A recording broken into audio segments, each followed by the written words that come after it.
I do a lot better with that.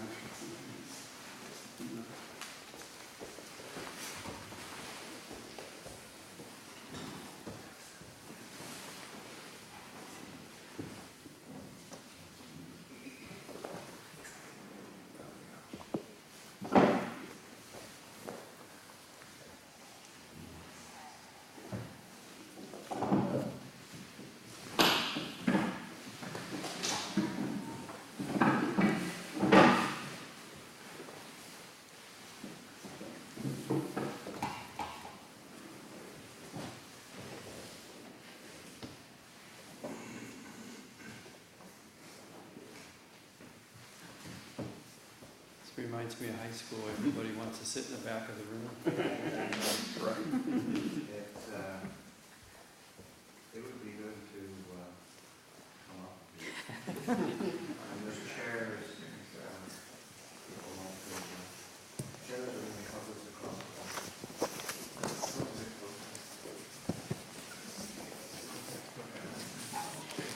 Should I move this thing to the box? Should I move this thing up or should I leave it here? I don't know.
Okay, welcome everybody.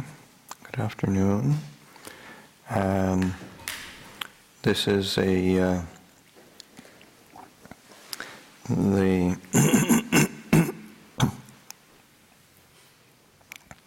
Upāsikā day that's focused on the global context and the actual topic or theme for the day is being a good citizen, and the way we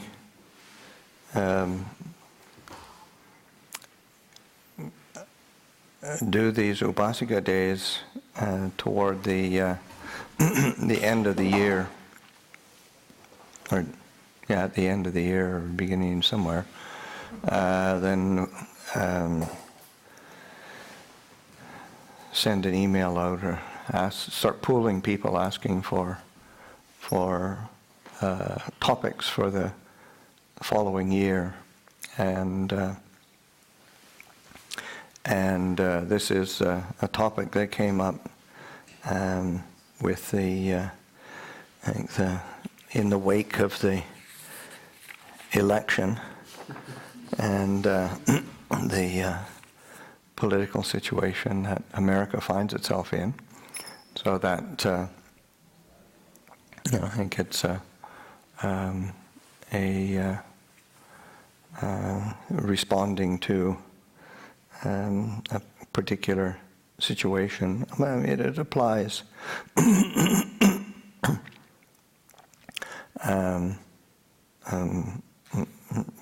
anytime, really, but I think it's on many people's minds, or some people's minds anyway. And the reality that whether you're a Buddhist or not a Buddhist, the world around you affects you, and that it has an effect. And how do we deal with that? How do we work with that? And I think it's important to be reflecting on. And before the meal, I made a comment which is, might sound sort of trite, but there is a truth to it, in that, of course, before the meal, people take the refuges and precepts, and I think that's a good start for being a good citizen, and having some kind of principles that you want to live by and uphold and kind of enshrine in your life. So we'll be exploring these aspects of being a good citizen, in the sense that, from what did the Buddha actually say about that? And of course, because the Buddha's own life and his teachings weren't isolated outside of culture and society and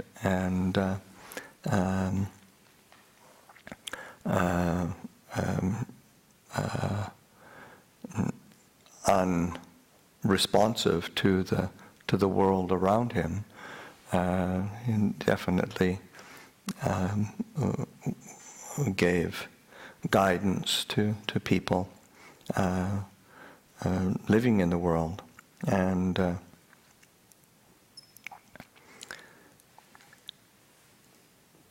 one of the interesting things, in reflecting on this topic, one of the books that I'd been consulting and I had read already was a Bhikkhu Bodhi's new book on the Buddha's teachings on social and communal harmony. It's a great book, and worthy of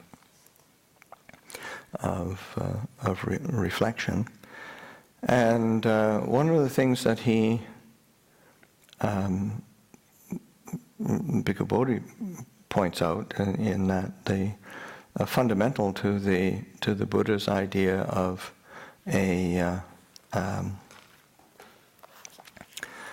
say like an equitable society, or a society that functions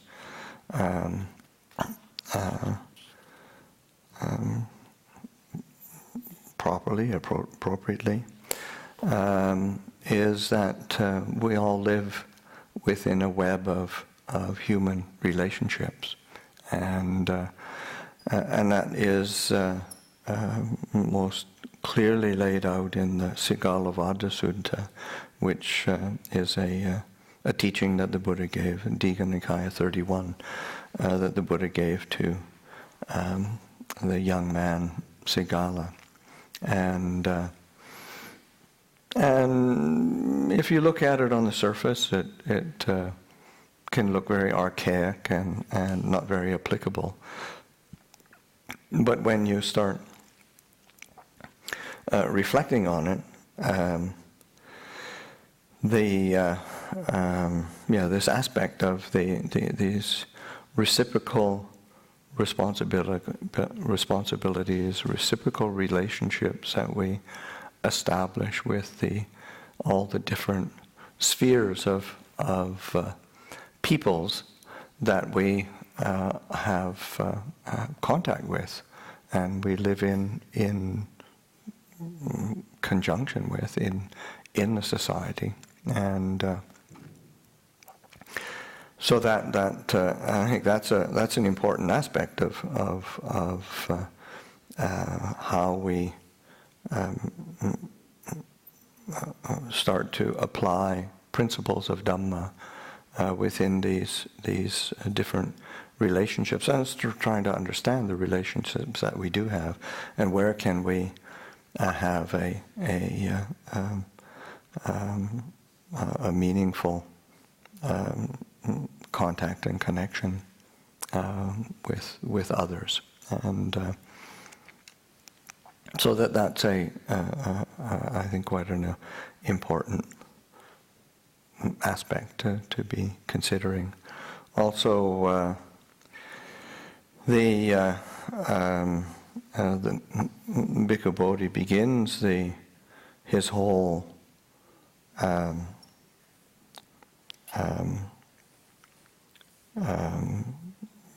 book by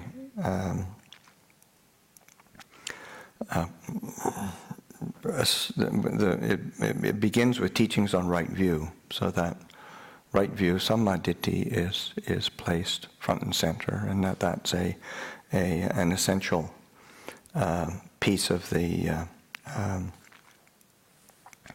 in any kind of life that we're going to live, whether it's a solitary life of religious pursuit or a social life of engagement on many different spheres and levels of activity.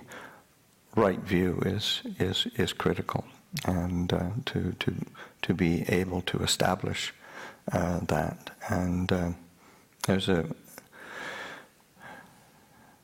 Bhikkhu Bodhi wrote, "For the Buddha, however, right view plays a critical role not only on the path to liberation, but also in the attainment of well-being and happiness within the cycle of rebirths, so within the world. It does this by underscoring the need for ethical conduct." And that, when we start exploring right view, the Buddha points to right view on, say, lokiya sammaditthi, so that say right view on the worldly level, and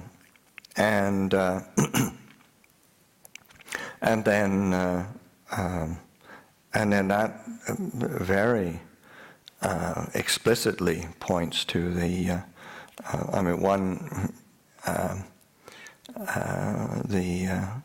the ethical side, but also the way that there is all these relationships of that we necessarily have with all the beings around us, and that and the standard definition of say a right view, that is, say, on a worldly level, and it said, there is what is given, what is offered, what is sacrificed, there are fruits and results of good and bad actions, there is this world and the next world, there is mother and father, there are spontaneously reborn beings, there are Brahmins and contemplatives, who faring rightly and practicing rightly proclaim this world and the next, after having directly known and realized it for themselves. This is the right view that has effluence or asavas, sides with merit, and results in acquisitions, in the sense of results in rebirth. And that's so that, again, the sense of basis of ethical conduct is also recognizing that there are actions and the results of actions. So that is a central part of how we both perceive the world around us and perceive our relationships, and that And then, so the right view on a transcendent level, Lokuttara Sammaditthi, is transcending the world, is Four Noble Truths. Seeing things, stepping out of the realm of me and self and beings, and seeing action and result without the interceding of the sense of me and inside and the world outside, but just seeing things a bit more, say, minutely or specifically, so that one can relinquish a sense of self. But that still doesn't negate the reality of action and results, and that we have to pay attention to what we put into the into the world, or how we because it's so easy to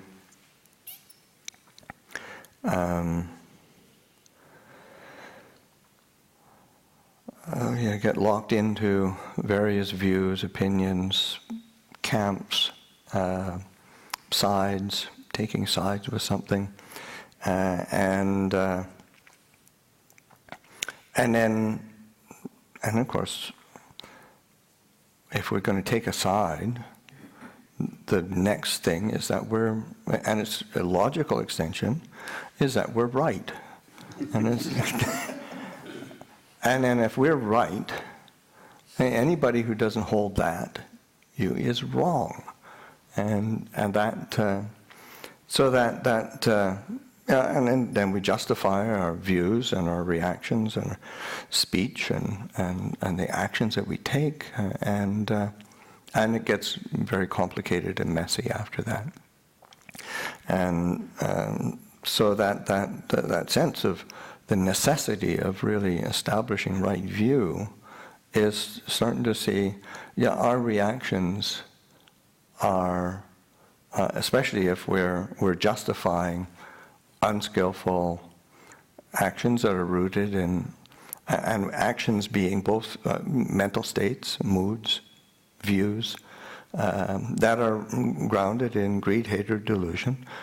Those are if we're justifying that, so that is wrong view. We're actually propping up wrong view in our mind, and so that, because we can, with that sense of being right, and then the sense of justifying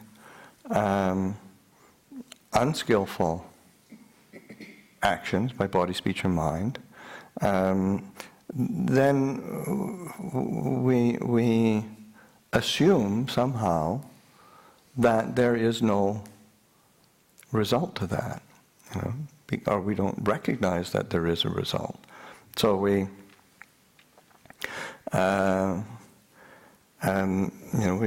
sort of actions don't matter because we have faith in the view that we hold as being right. And that's a very old, that's very human. In Christianity, it's called an antinomian heresy. And that one negates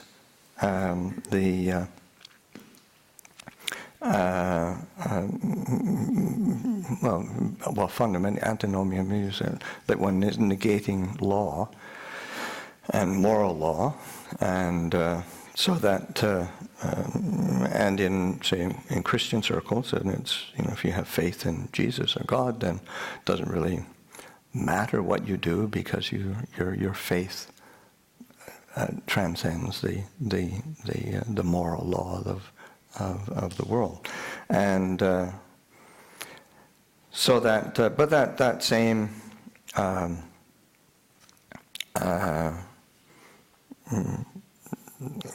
belief system that is, say, antinomian, is finds itself gets extended to politics and nationalism.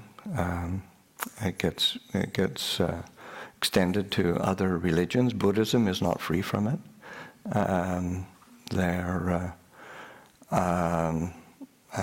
Certainly in, say, like in Japanese Zen, that was very much a part. That's where it took it to into.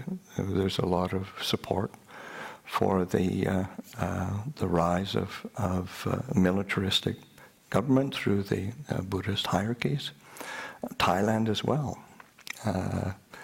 During the 70s, there was a very well-known monk who was saying, it's okay to kill communists because they're bad people and we're right.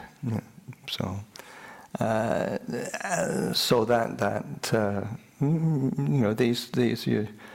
these views of right and wrong. You think, well, that's really extreme.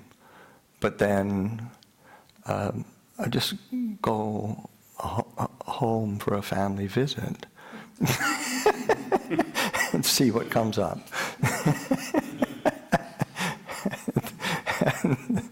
and see where your sense of right and wrong start to be manifesting. So, whether it's in an extreme position or it's in a fairly somewhat innocuous one, it's how we work as human beings. It's how we create suffering. So that whether it's personal or whether it's social, these are ways in which suffering is generated and sustained, so that when we're thinking of how to be a good citizen, starting to be able to recognize those habits of taking a stand, and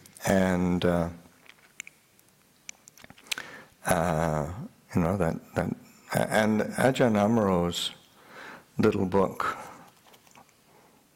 I'm Right, You're Wrong, is a great exposition on that.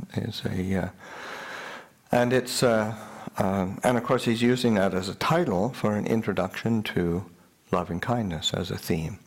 There's a series of books that he did on the Brahma Viharas, and this being the first one. I don't know what the titles of the other ones are, but that's a good title for the theme of loving kindness, because the theme of loving that cultivation of loving kindness from the Buddhist perspective is one of a universal wishing for the well-being of all beings, and to the point where in the famous discourse of the Buddha, there's the simile of the saw, whereas even if bandits were to dismember you limb by limb with a two-handled saw, and there arose a feeling of anger or ill will, one would not be following the Buddhist teachings. It's a pretty high bar. But I think it's one that really starkly reminds you that there isn't room for justification of our biases and our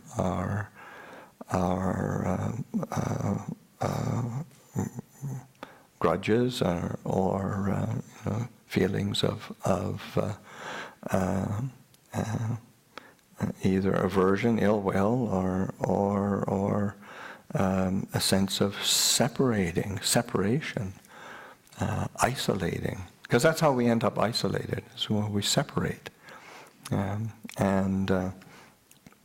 when we view people as other, then necessarily we view ourselves as separate. And when we do that, we end up isolated, feeling separate. So it's an important dynamic to be considering and reflecting. What does the mind do? Huh? And in terms of being a good citizen, of course, the sense of what are the reciprocal responsibilities that we have in various human relationships? What are the ways in which we can live with a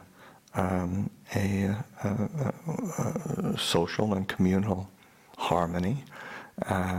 And how do we wend our way through the reality of very difficult situations and difficult actions within the world around us that we don't agree with or we don't feel comfortable with. So those and it's really, I think it's really a rich area of contemplation and reflection. And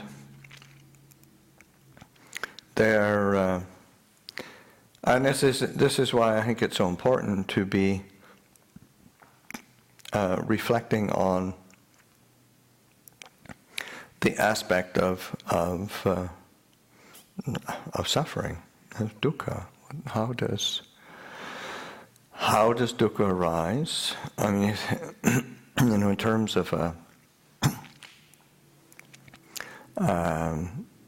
the world around us and the things that happen,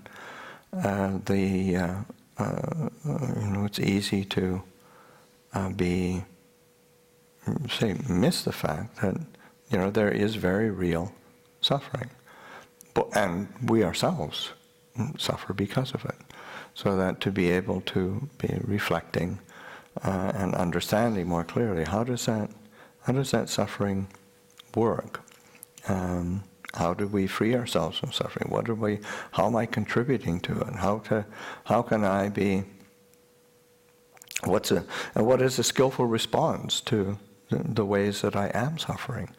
Because it's one thing to sort of recognize that, okay, I am suffering, rather than, because oftentimes is that person is making me suffer, or that situation is making me suffer. And if they would just smarten up and do what I like, then I'd be happy.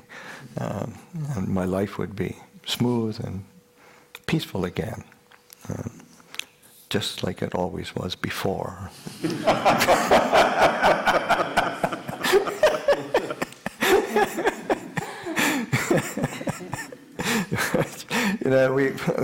It's like Ajahn Chah. Don't believe your mind. It's a liar and a cheat. So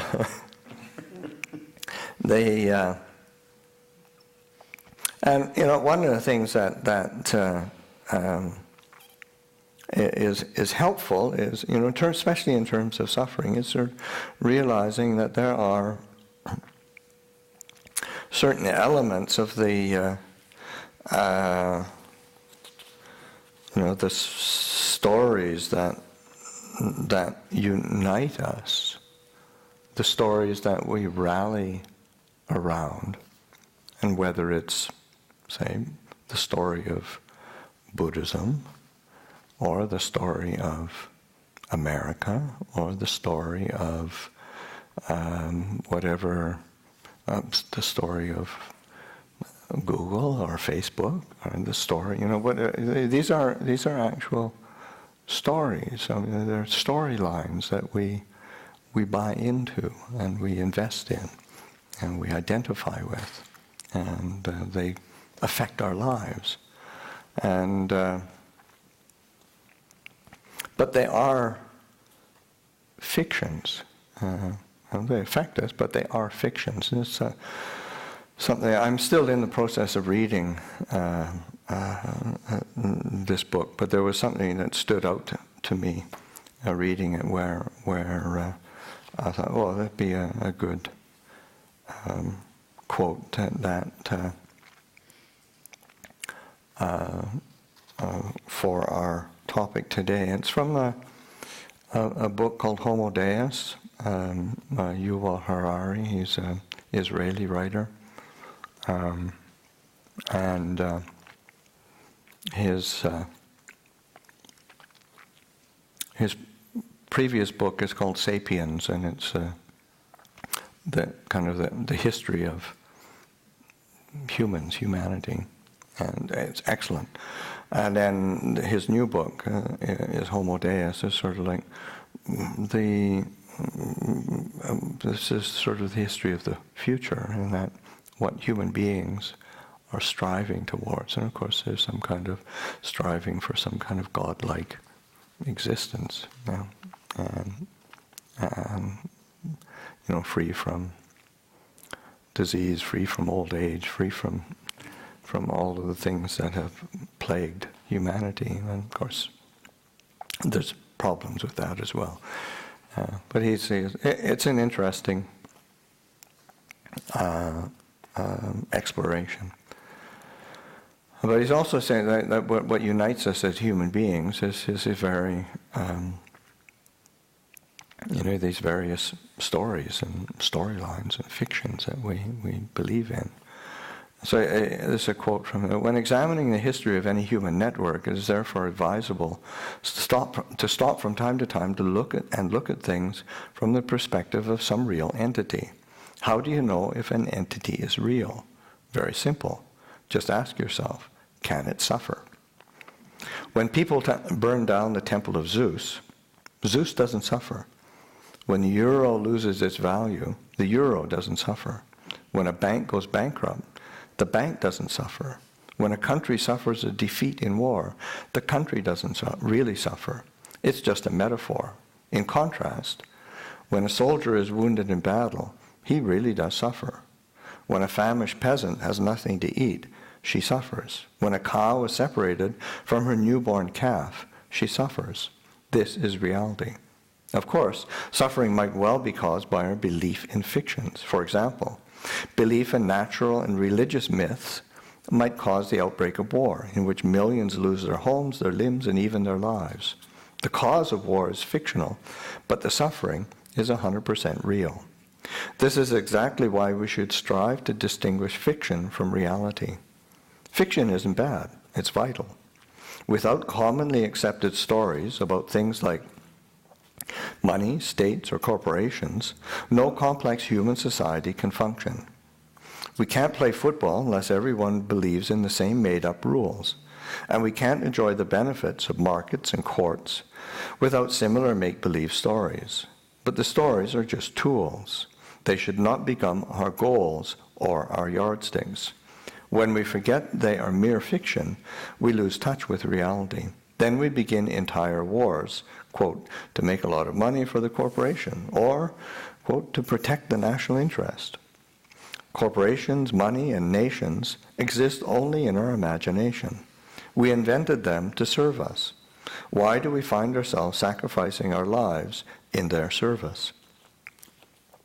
In the 21st century, we will create more powerful fictions and more totalitarian religions than in any previous era. With the help of biotechnology and computer algorithms, these religions will not only control our minute-by-minute existence, but will be able to shape our bodies, brains, and minds, and to create entire virtual worlds complete with hells and heavens. Being able to distinguish fiction from reality and religion from science will therefore become more difficult, but more vital than ever before. So it's an interesting perspective to be reflecting on, because a part of it is also, to a certain degree, like taking some interest or responsibility of, how do I even know the world around me? Where do I get my information from? And what do I pick and choose as my source for information on the who I am and what the world around me is, because that's as a citizen, that's how we function. Again, we function within the relationships, and so often we feel that we're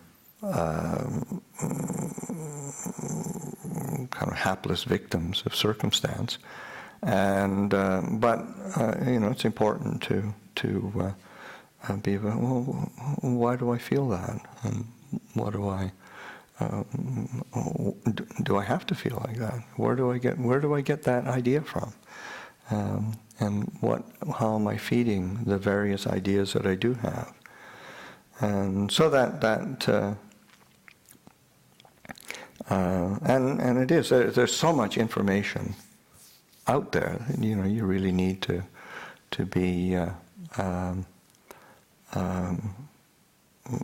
making some very conscious choices of where you are. What are you learning about the world these days, and where's it coming from? And again, what sort of response? Because it can be, you get something that feeds into a particular bias and props up a position that one takes,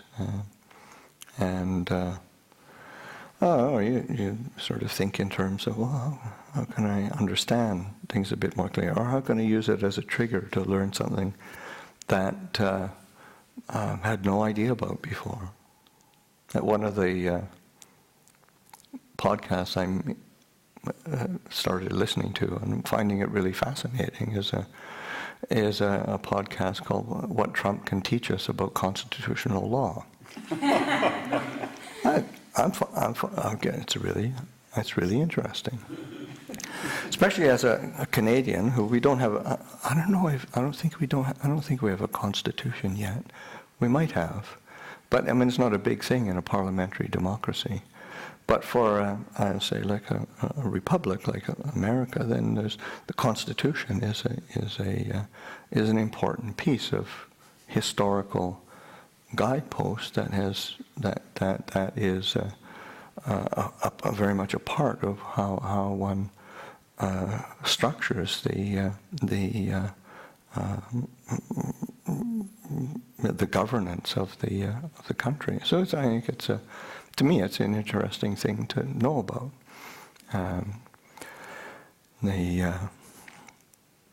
It's just people can have all sorts of different ways of responding. Or just learn more about the ecology of some unique biosphere. It's just sort of, but use it as rather than sort of sinking into this is all hopeless and doom and gloom, and to realize, it's always the opportunity to learn something new, something different, something useful, something beneficial, and certainly exploring the Buddha's teachings, because they really do. The Buddha does give these incredible guidelines for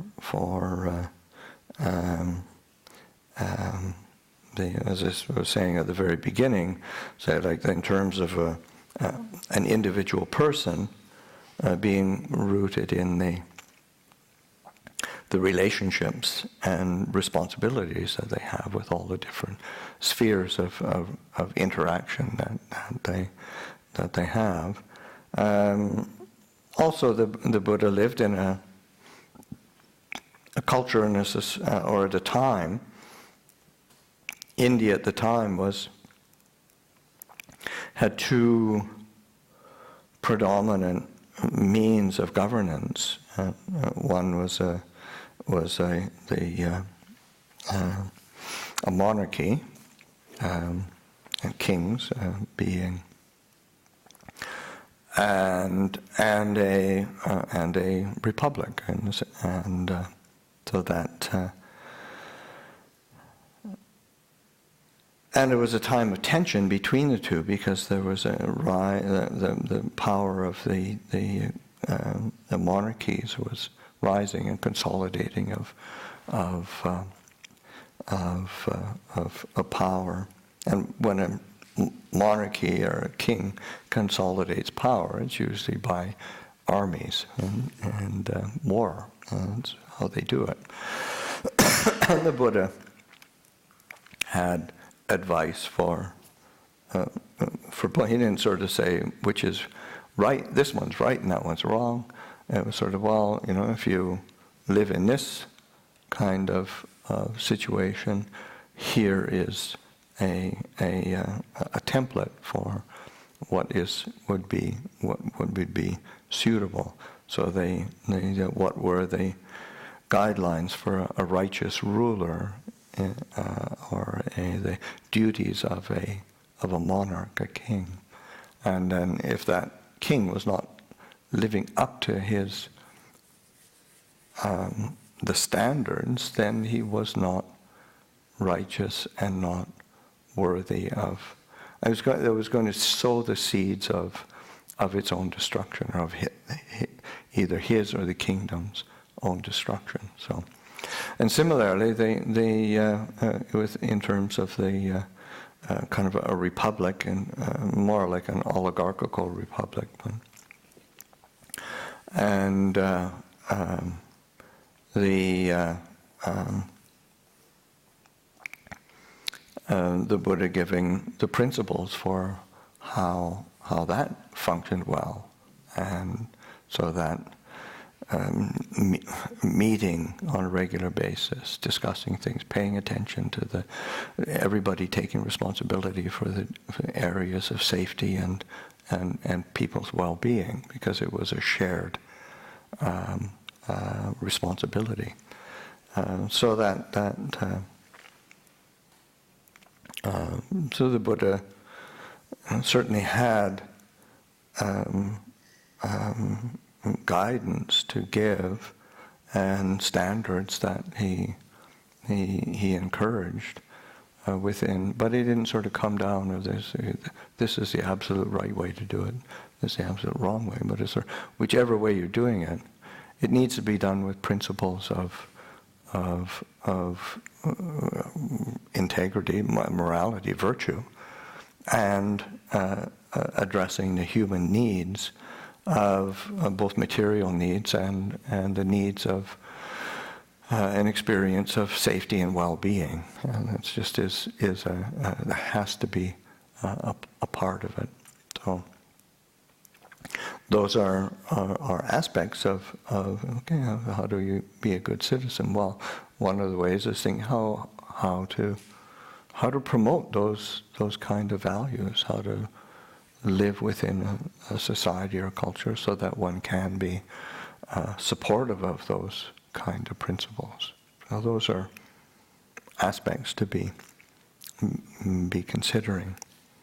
I think one of the aspects of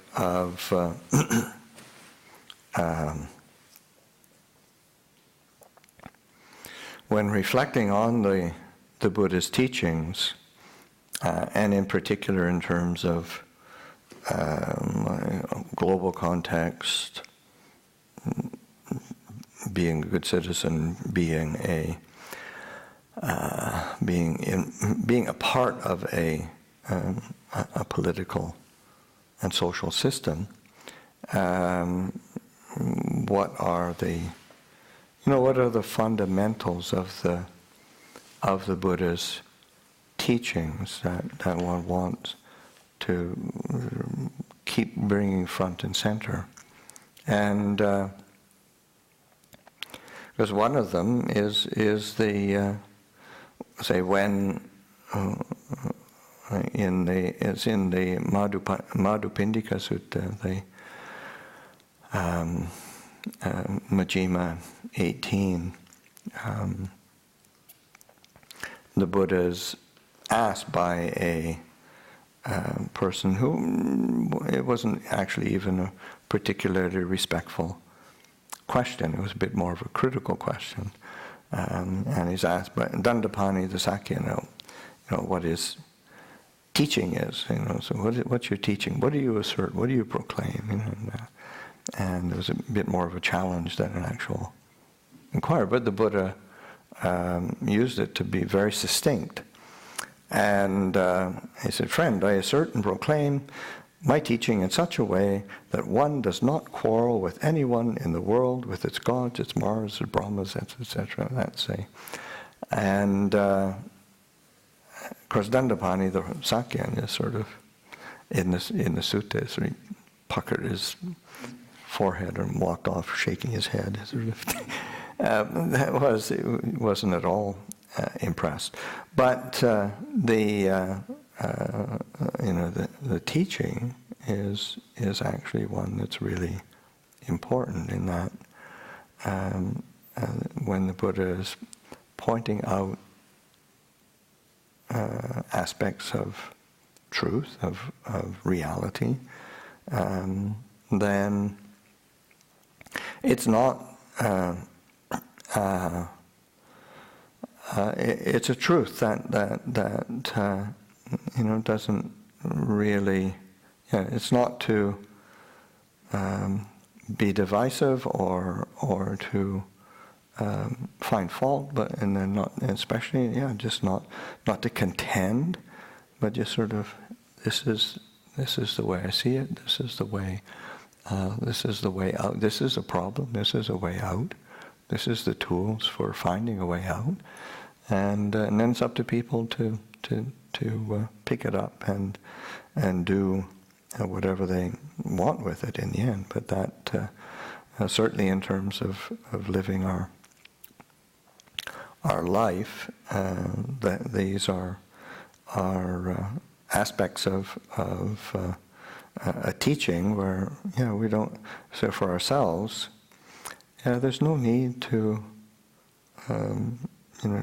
Again, this sense of not getting in conflict, not contending, not having to take sides and align oneself with some sort of camp, because that ends up, being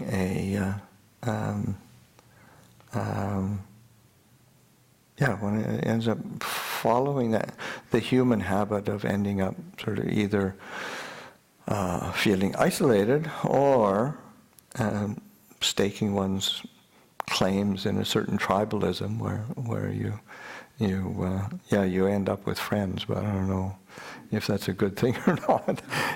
So it really being able to make those distinctions. When the Buddha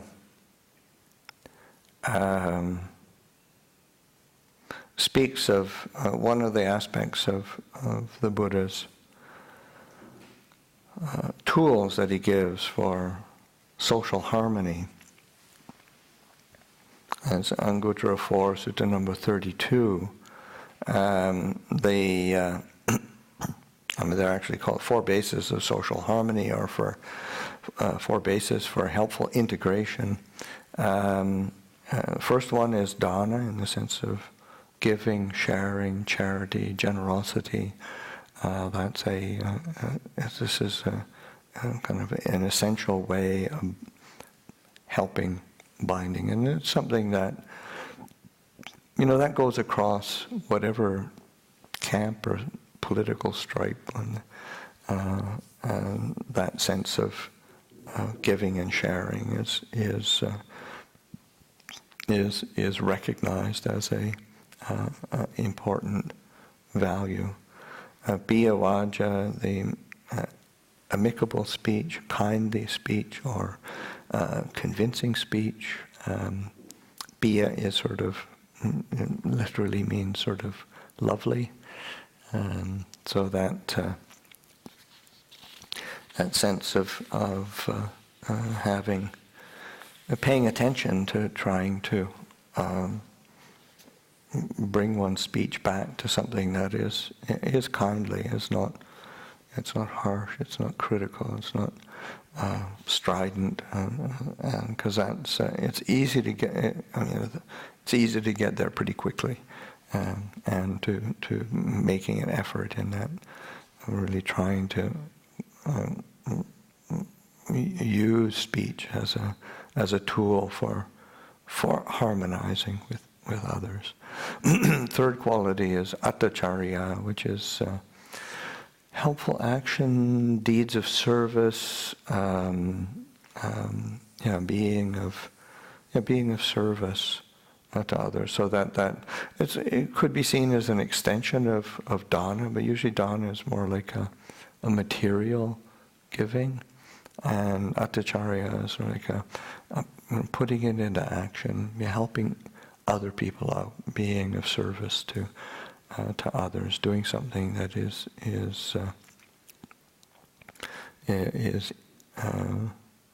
aiding others. And the last one is samanatata, and it's consistency in the face of events, impartiality, evenness, so that there's a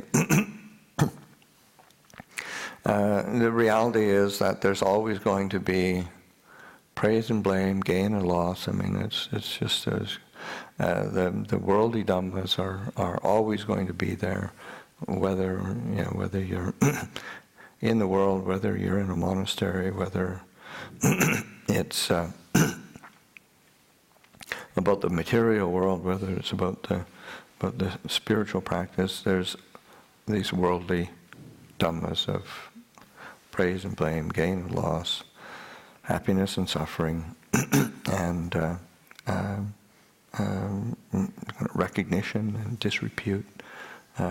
So that to be even and steady within that, have a consistency, and again, that's where I'll say, okay, refuges and precepts. I'd say, because it seems, again, as I said, it sort of seems really trite, but it's incredibly important, and it's such an important anchor for one's being, and not being swayed by one's particular preferences or preferences of the moment, because they change, and then just so this sense of really a real commitment to impartiality, and not just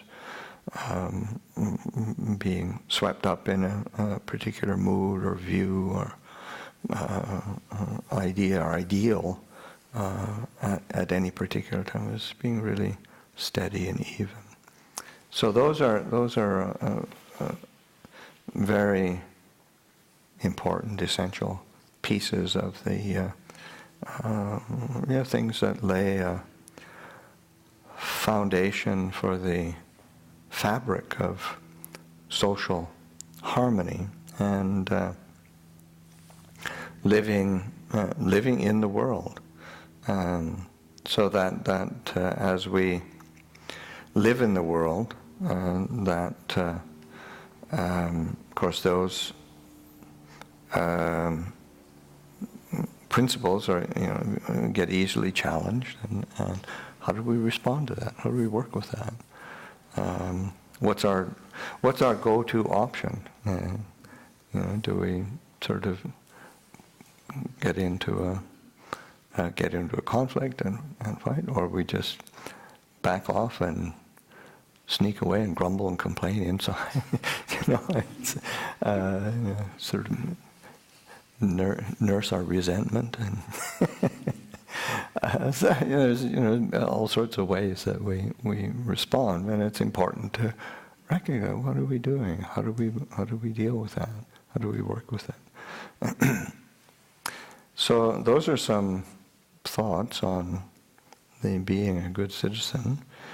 I just want to open it up for maybe some discussion, Q&A. Anybody have any responses, reflections, questions?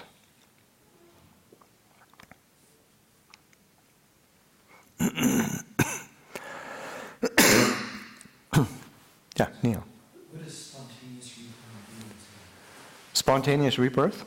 Spontaneous reborn beings was the quote from the... That was the code for it. That's, say, like devas are spontaneously reborn, beings in lower realms, rather than going through a process of birth through, say, an egg or a womb. Then there's a spontaneous rebirth in the sense of karma ripens immediately, and one takes rebirth in either a say heavenly realm or a lower, could be a lower realm, not as an animal, but say as a maybe like a hungry ghost would be spontaneously reborn. I have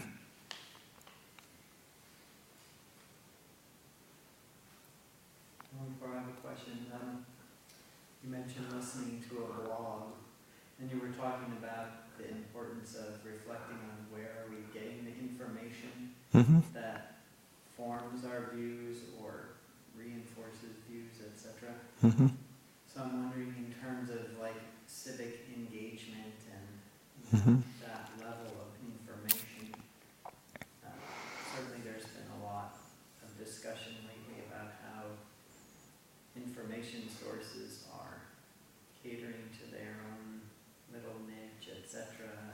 Yeah. I'm just wondering if you have any either general reflections or even specific recommendations or examples of information sources that you use, etc., but something that could help us to Well, I think one is to recognize. Well, one is just to recognize that the how news is disseminated for the most part these days is well, one is through your say television media, which that's probably a minority of people get it through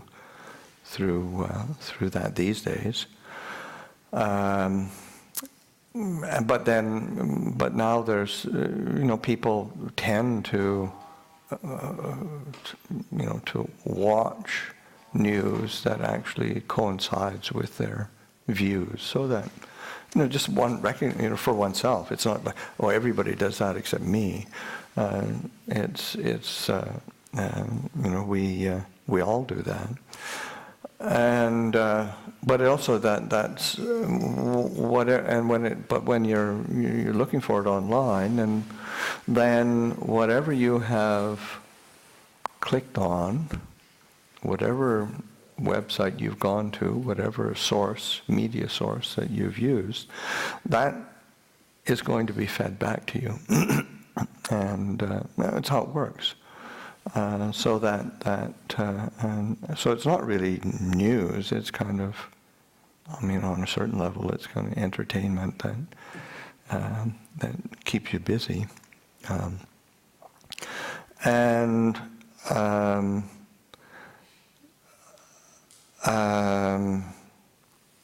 I think one of the things that say in terms of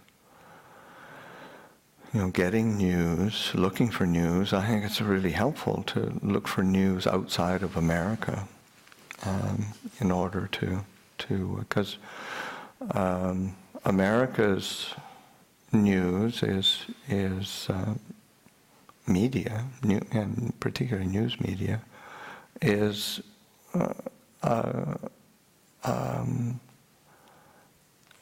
based on a commercial model.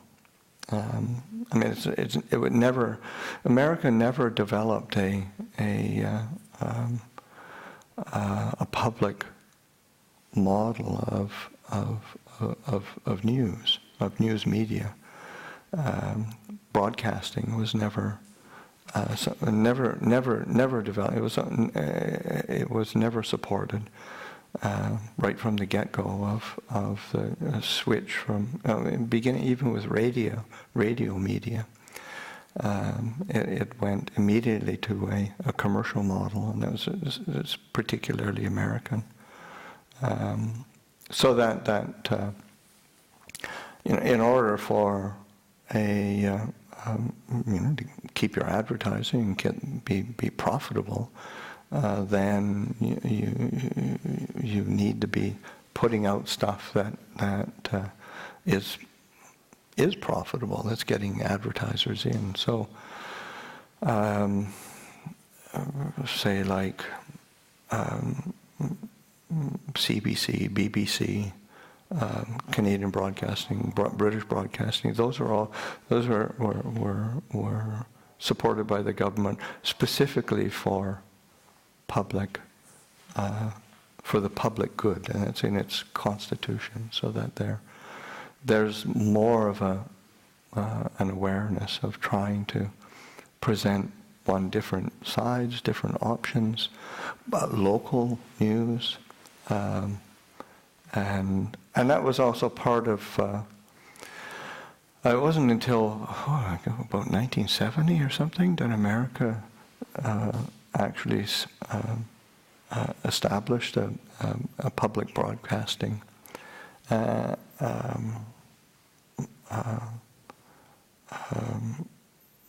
got funding for it through the government. But it's still, it's kind of a mishmash of public and consumer model, and so it's and there's some great stuff within, say, like PBS and NPR that are important, but it also is the fundamental model is much more of a commercial model for America. So sometimes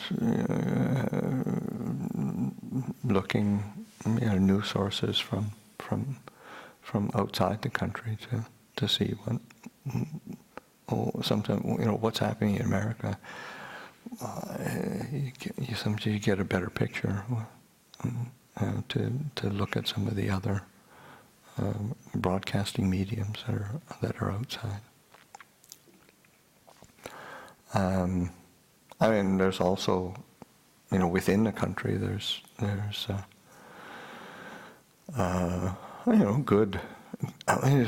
good journalism on both the right and the left that are thoughtful, and I think tracking that down, because you're mostly, and it's usually supported by non-profits.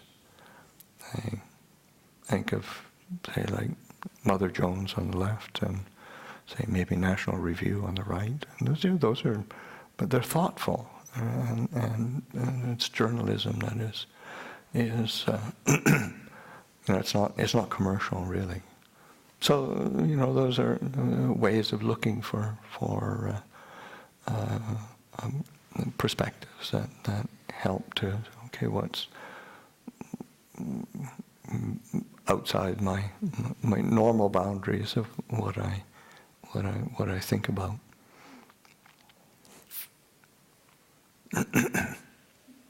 Yeah, John. I've just been thinking as you're talking about this and reflecting, and I think the thing that I'm still left with and struggle with is just this kind of deep sadness about, the state of the world, and I suppose that's no different from struggling with sadness about the human condition.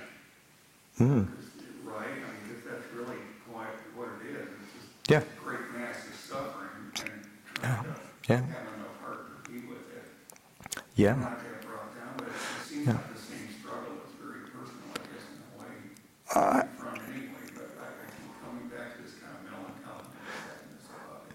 Yeah, and I think it is. I mean, it is sad that we as human beings, with all of our advantages and all of our privilege and opportunity, keep opting to suffer.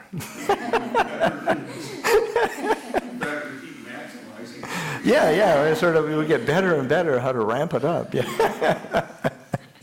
So it is worthy of sad, but it's also you want to be taking that sadness and learning how to transform it into compassion, in that sense of, because compassion is like a skillful response to suffering, is a way of transcending suffering, in a sense that where one can respond in, because it's a really positive way. The source is the same, but one leaves one depressed, and the other one feels motivated and uplifted. That okay, even as miserable as things get sometimes, there's still lots of good things that we can be doing, and we can be responding skillfully and positively to our own suffering and the suffering of others, and it's a response of compassion. Another aspect is, in terms of response. I mean, one is compassion, another is nibbida, which is a disenchantment. But disenchantment is not a negative, sad, depressed response. It's a disenchantment that frees one up to engage in a skillful way, in a wholesome way, in an uplifting way. And one can put energy into something. Can you say more about that? Because I think that's Well, I think that the word nibbida is for a while Bhikkhu Bodhi was translating it as disgust. And it's true. I mean, it's not a bad translation. It's just it's not a useful one in the English language. But because literally, just the word disgust is meaning to lose the flavor for. In terms, it's like that gustatory element. The world doesn't taste that good anymore, and so that even the best thing, or the most, in terms of taste, and it's like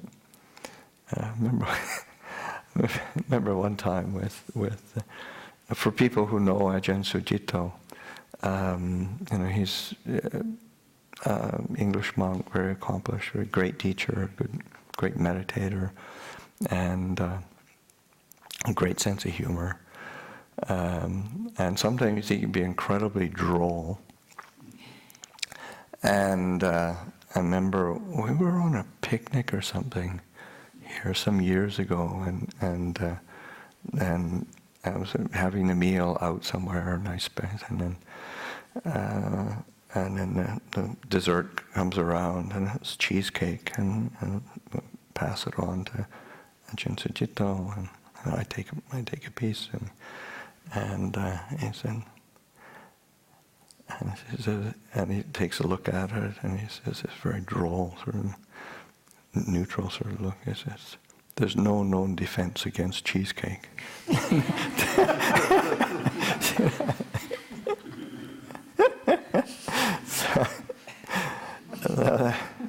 But you eat cheesecake every day, and you lose the flavor for it. It just doesn't. It just starts. You get disenchanted with it, and if you have to keep eating it, you get even more disenchanted. So that as good as something can be, it can be overwhelming. So that that sense of disenchantment, nibbida, stepping back from it, because it isn't the be all and end all. It isn't the source of eternal happiness and well-being. Nothing can possibly do that.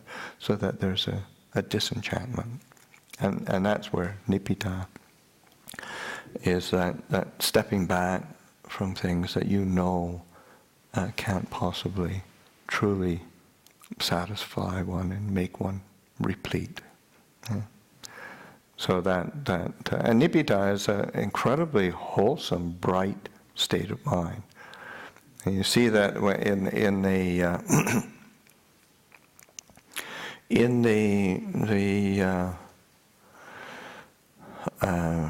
there's many discourses where the Buddha gives these progressive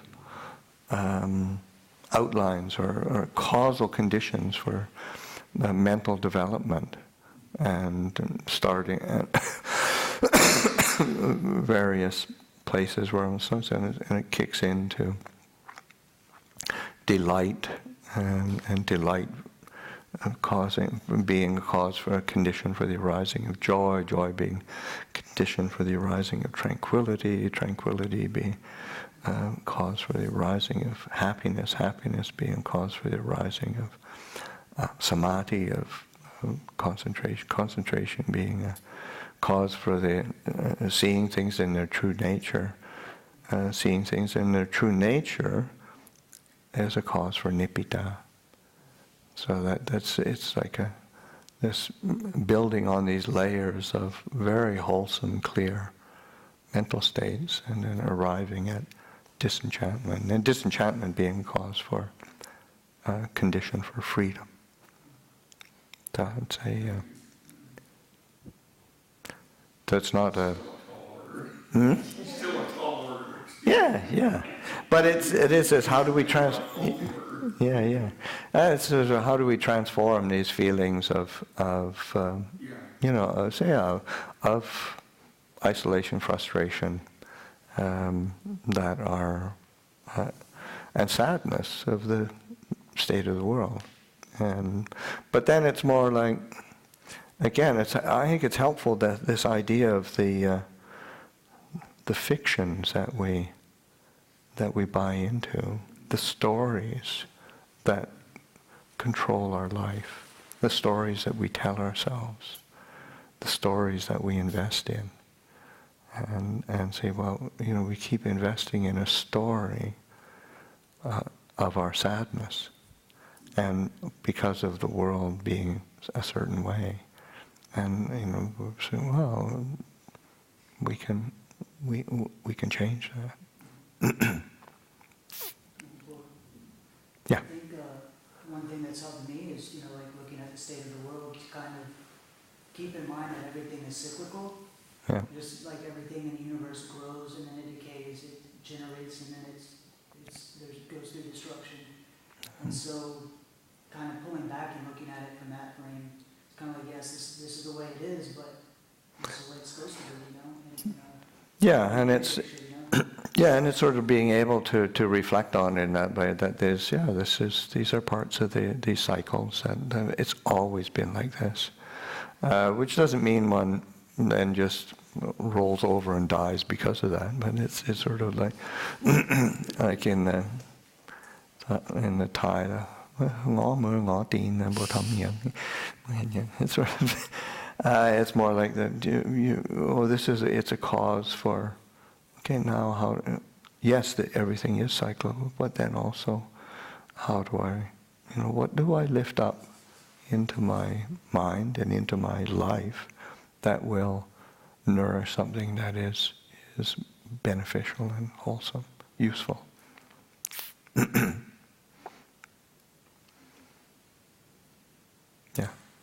One thing I've gotten from Trump, for example, is just the equanimity to listen to his supporters on a one-on-one basis. Yeah. Because I want to be respectful to them and Yeah. hear them out and Yeah. so on and so forth. Yeah, I absolutely. walk away scratching my head. Yeah, you may, but I think it's important. Another conversation. Yeah, I think it's important that because so often we're either intimidated or uncomfortable or in just having to deal with something we don't understand, and that goes across the whole board of whatever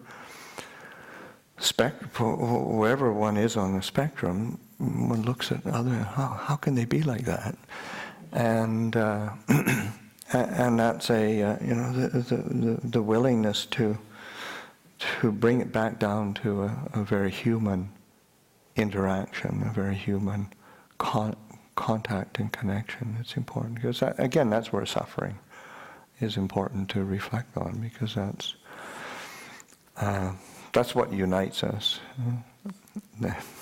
We're all suffering, and nobody really wants to. You don't sort of volunteer willingly to suffer more.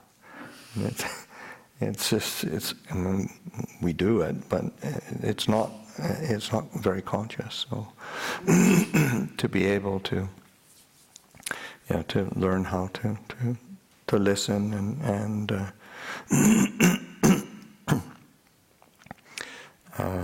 and be present for people. In fact, there's a podcast that I listen to. It's called Left, Right, and Center. Uh-huh. So I get to hear, and it's nice to hear all sides. Yeah.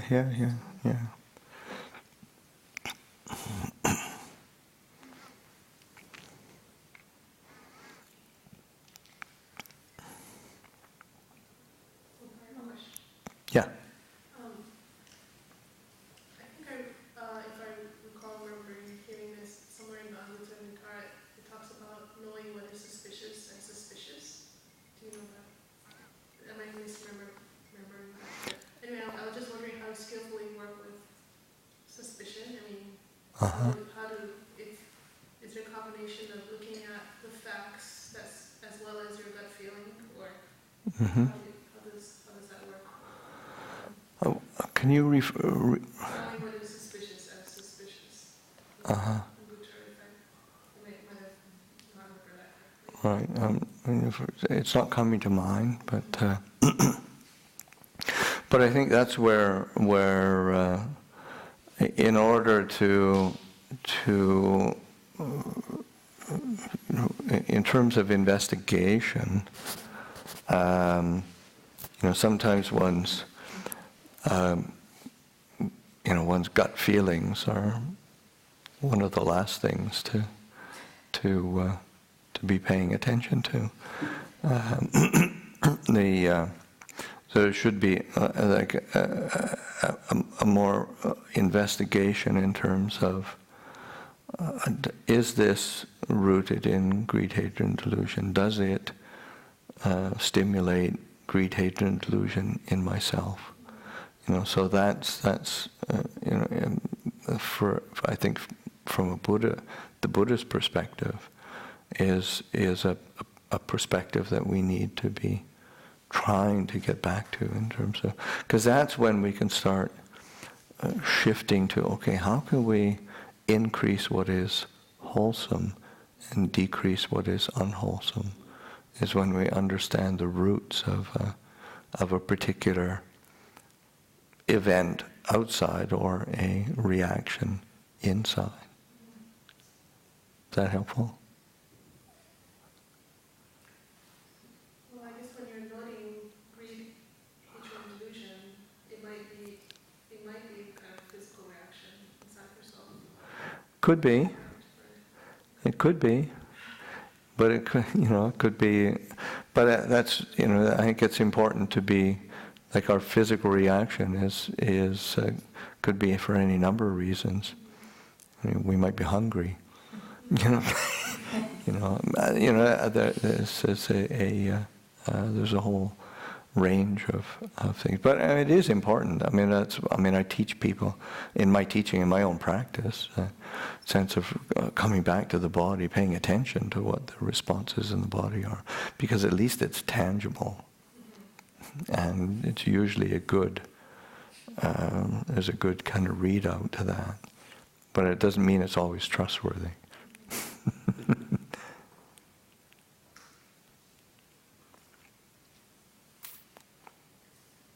Alright, I feel that some of my suffering in the current situation comes from feeling compassion with regard to specific suffering that I'm aware of. and not acting in response to it. Mm-hmm.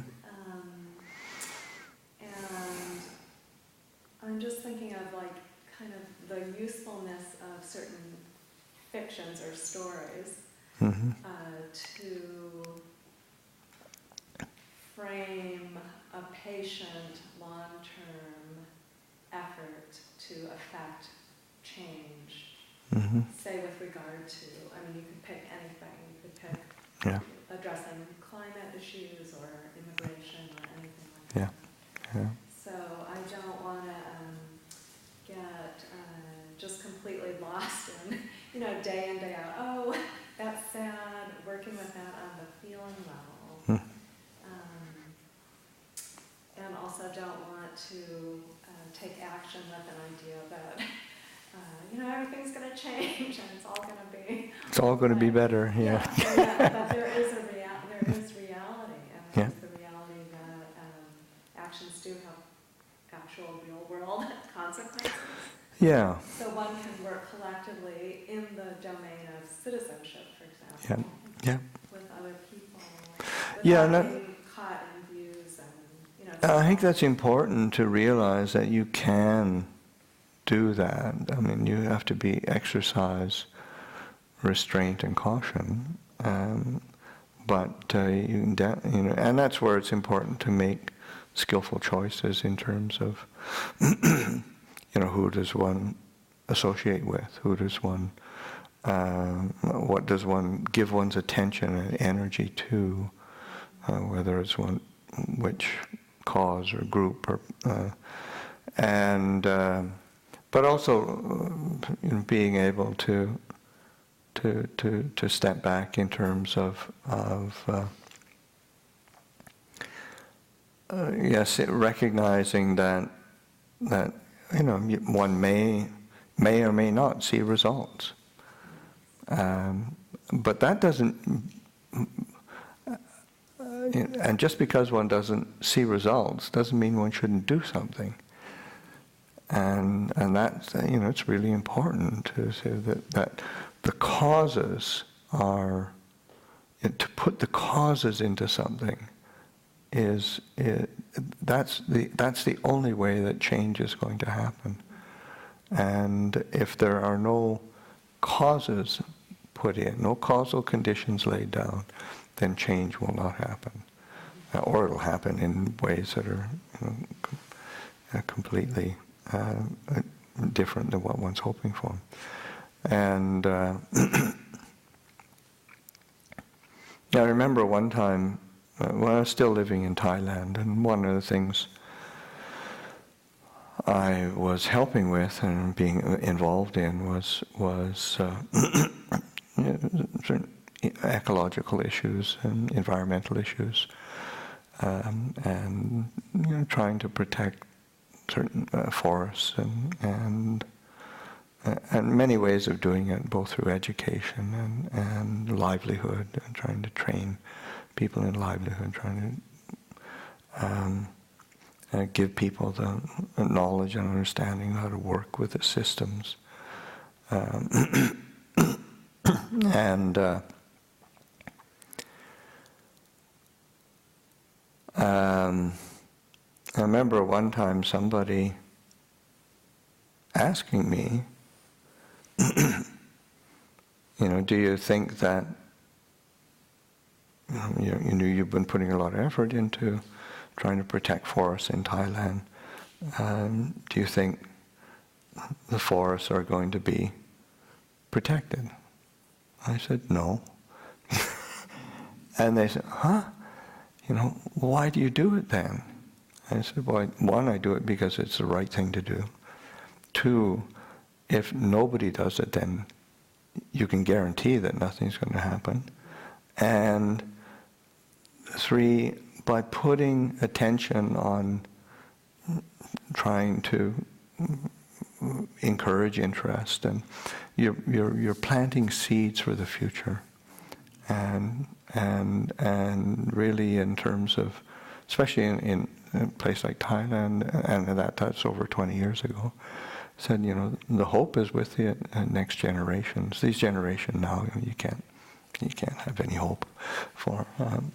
But people in the future will, and also saving, some areas will be saved, which will be a basis for that to start to spread out after, because that's how nature works. It'll if it's looked after, it'll thrive, and so that I remember I'd been in America for a few years and went to Dowdam. It's a place that I put a lot of effort in trying to protect, and it's where Ajahn Siripanyo lives. And when I first went there, it was a mine site with like you mined the hillsides with water cannons, and so you just washed it down, and then the people were, there was, and so I could see, and then I knew where the roads were, where the animal poachers were, where the log poachers were. I knew, and put a lot of attention into trying to stop that, preventing people from coming in and buying it. It's a national park. You can buy a national park land in Thailand if you got enough money.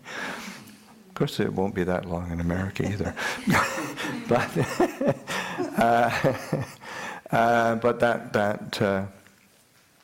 so that these areas, different areas of protection, and then going in, and then I hadn't been in for quite a few years, and then seeing areas that were regenerated, and then areas where these roads that used to give access for the animal poachers and log poachers, all overgrown.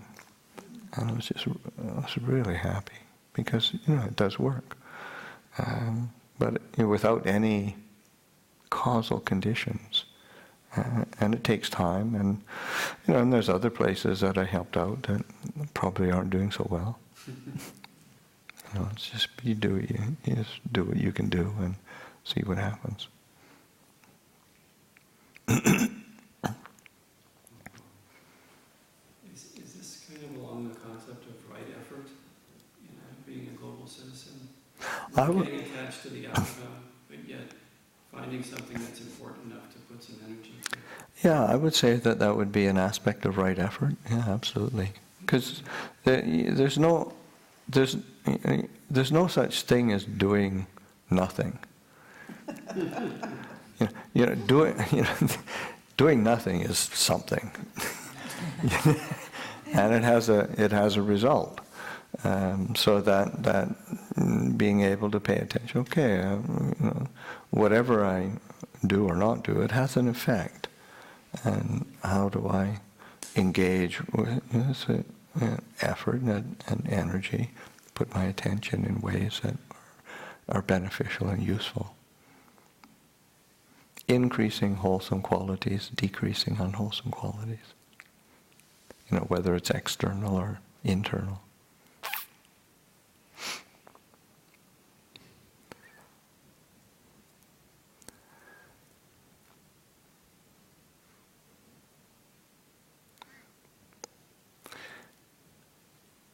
These are weighty issues. I think it'd be helpful to take some time to just sit quietly, have a period of meditation. Say our attention and energy has been focused on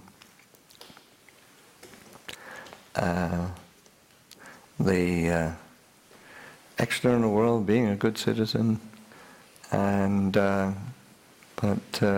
being a good citizen comes from our own intentions, volitions, application of our our own interest and efforts and energy. So to take the time or take the opportunity to sit quietly, let some of these ideas kind of roll around in the mind, and then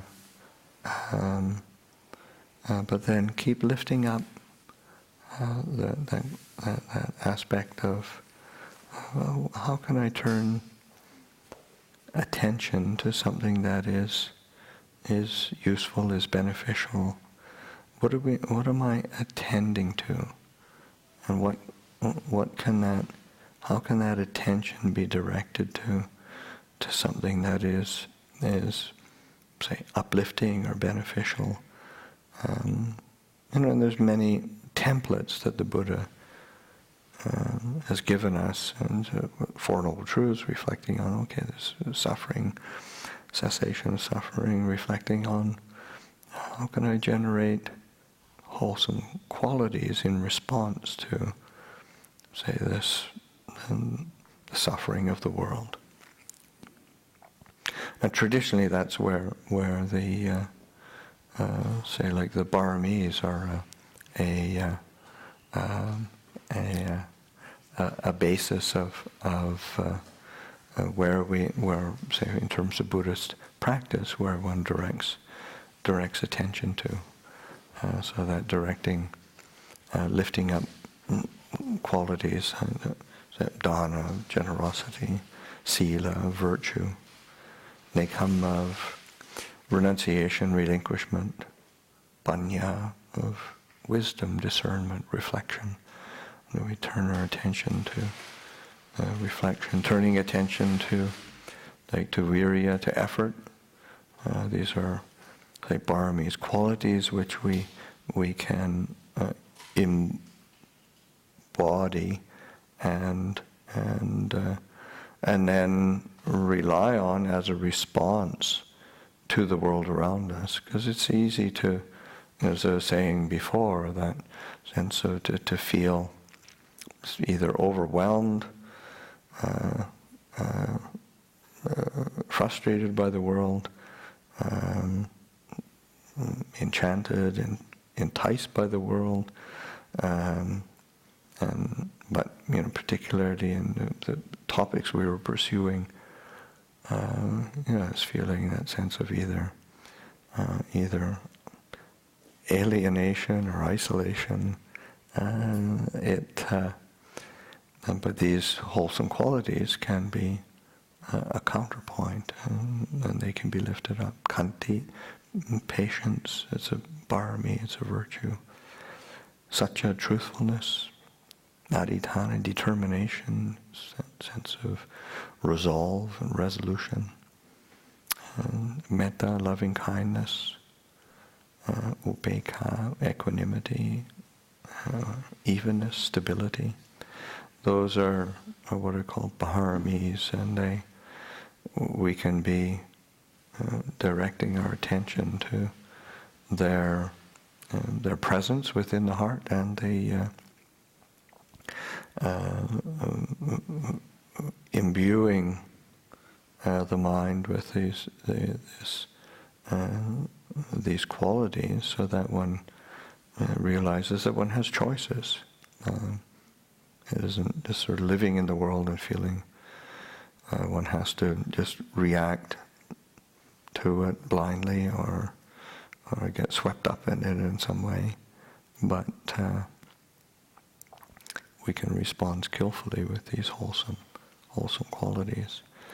So as we sit quietly, just to the themes that we talked about before, let them roll around. But if the mind starts to chew on it too much, just let it fall away, and then realize, I can lift up something wholesome and skillful into the mind. So we can sit quietly for a period of time.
we could have a bit of a break.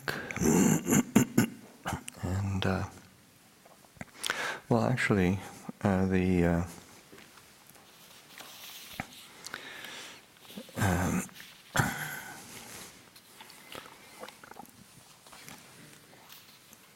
after the break, maybe people could gather. I think this topic lends itself to small group discussions.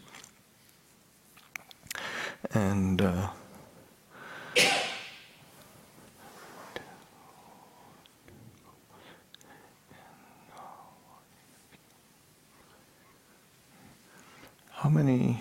how many people are not going to stay for the John and Kathy?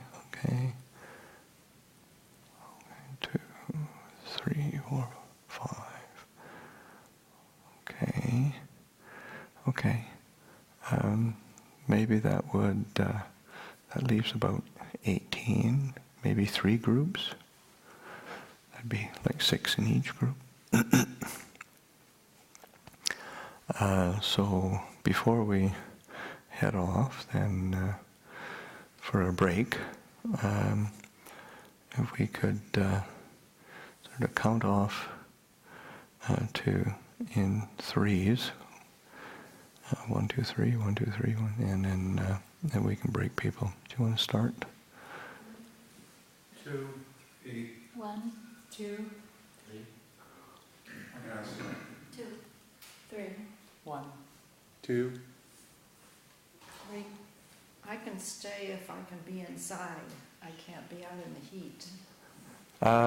is that going to throw everything off? It's okay. I mean, there's 2 places inside. There's this hall, and then there's the other hall. So that's. Let's see. Do number 3 then? Okay. Yeah. 1, 2, 1. 2. 3. 1. Okay. So let's look at 3 groups. 3s in here. And then could do well. Lay annex maybe? Lay annex is a good place. It's cool down there. Should be cool. Should still be cool. So 2s could go in the lay annex. 1s could go in the old Dhamma hall, and so we have about 15-minute break, and then gather in your respective places, and then maybe half an hour a discussion. I thought just to seed the discussion,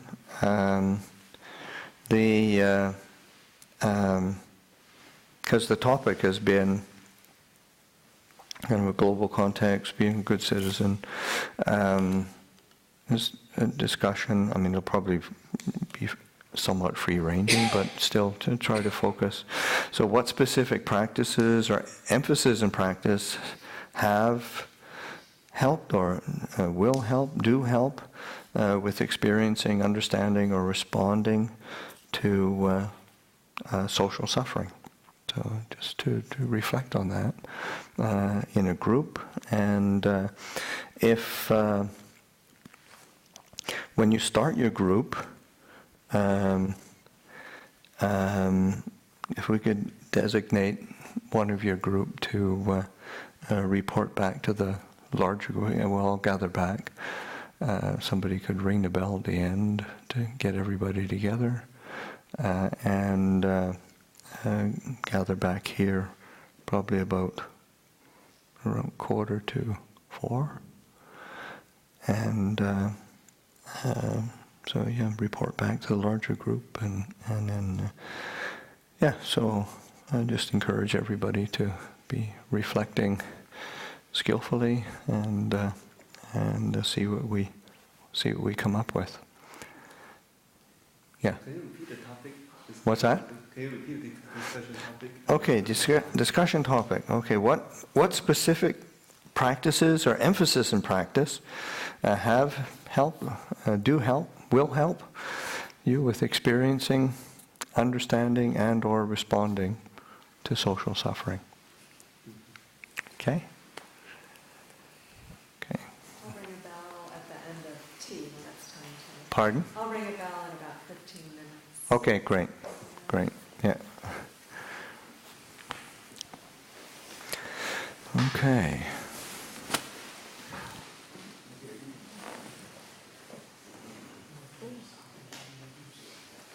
Did you say we will return like 3:45? Is that what you said? But when will we finish discussion? Yeah, people will be coming back. 3:45. Okay. After the discussions.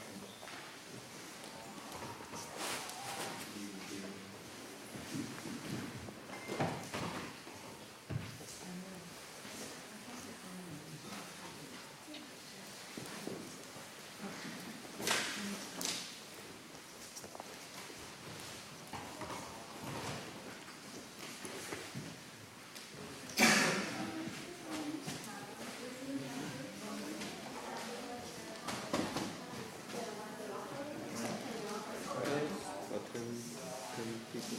Oh, no? Yeah. I just being somebody thought you were also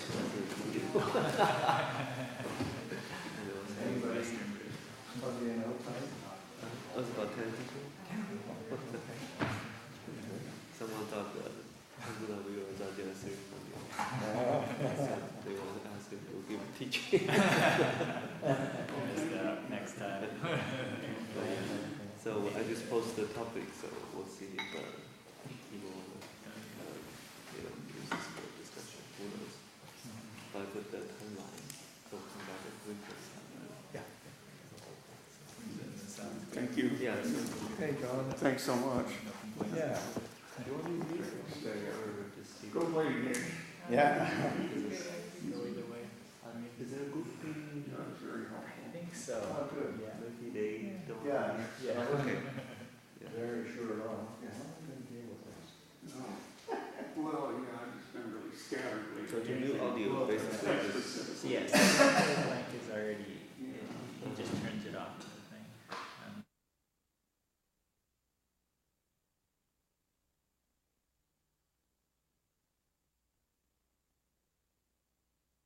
we should need to turn it on. Yeah.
Testing, testing, testing, testing.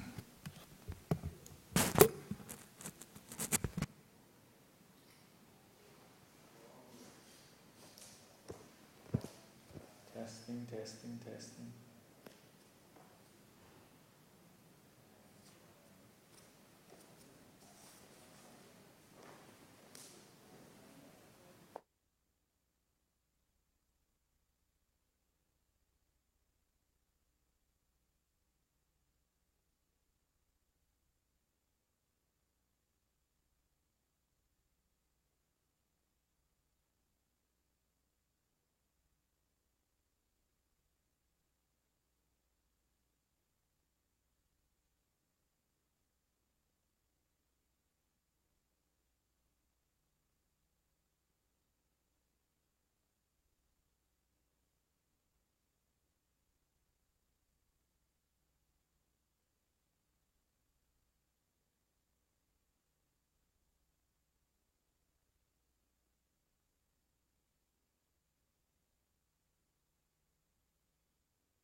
us just to do introductions, just names and where we're from when we're all here?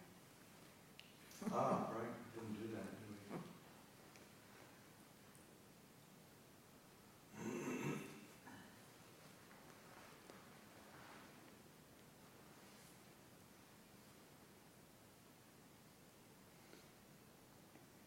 Do we know how many people have been watching online?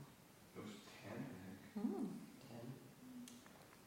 Did they have their own online chat or discussion group? I'm not sure if they did. What do you mean, watching with their camera? Oh, didn't know that. That's right. If you're sitting in the middle, don't fidget too much because everybody will see.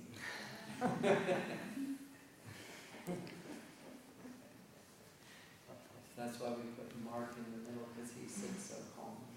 I need a haircut. The ego is getting. I noticed that because I watched one of the things on the YouTube, and I was sitting like in the middle there. That's why you're over there today. How wide is the angle? Yeah. I'm okay standing up here? Yeah, you won't walk.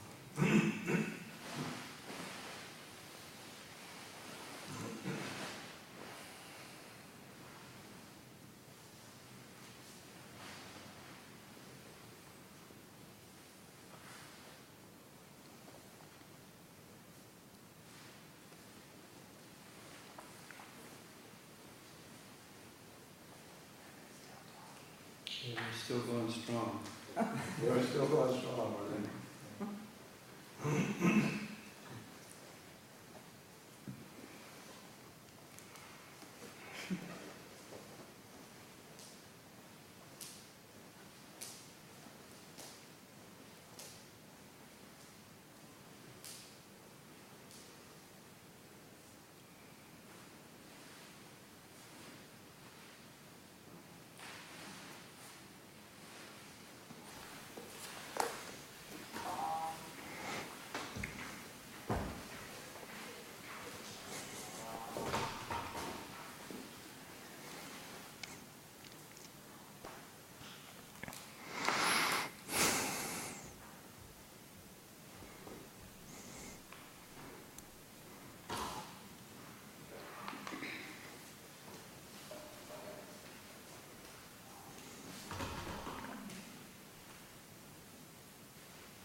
Did Ajahn ever speak about this issue?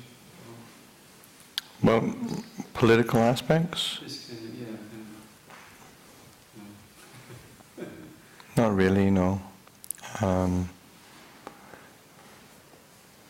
mean, he made some oblique references sometimes to kind of politics and political things that happen, and sort of the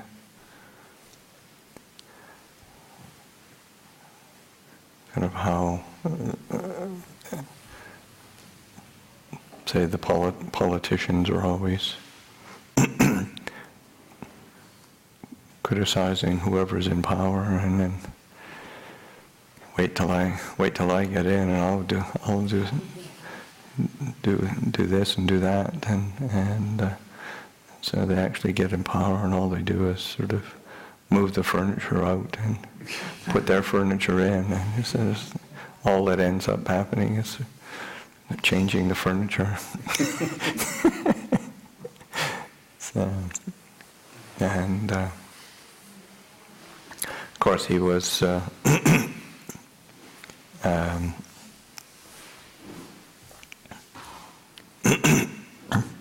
actively teaching during the time of the Vietnam War, so he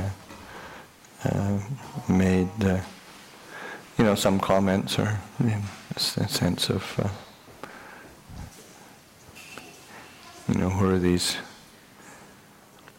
who are the thing what people call communists.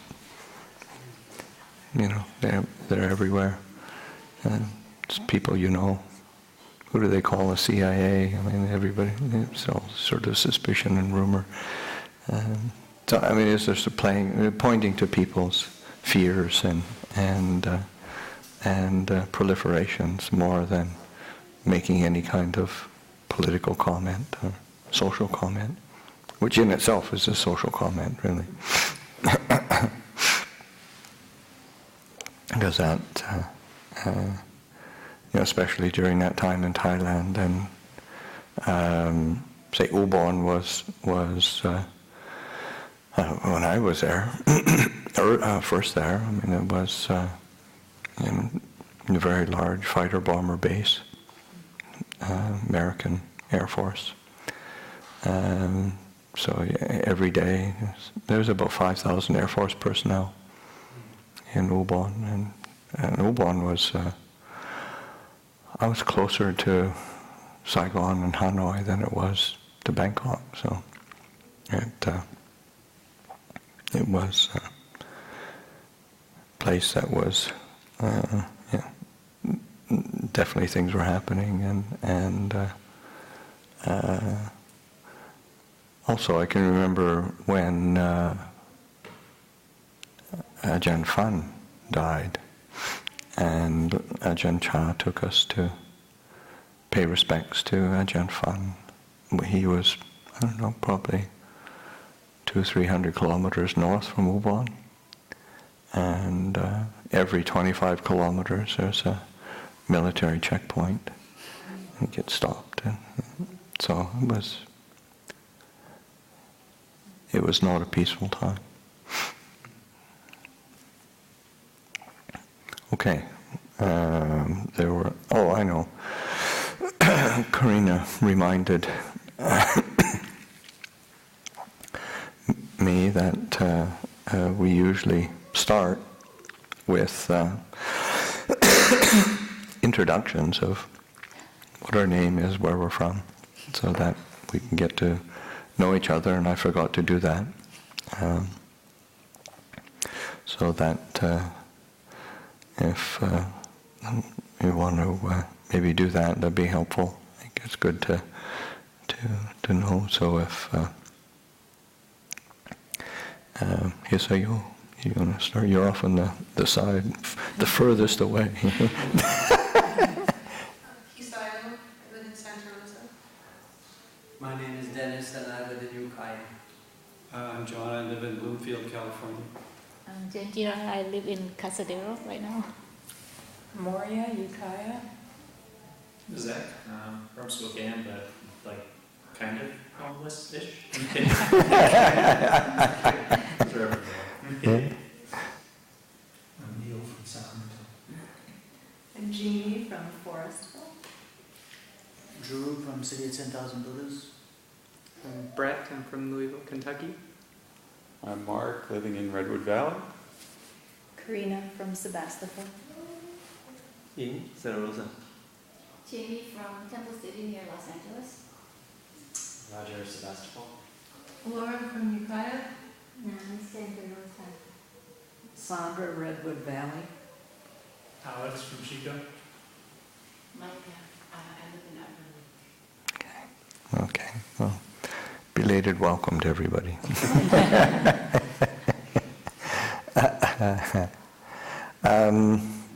Okay, so we do a bit of a review on the how the discussions went.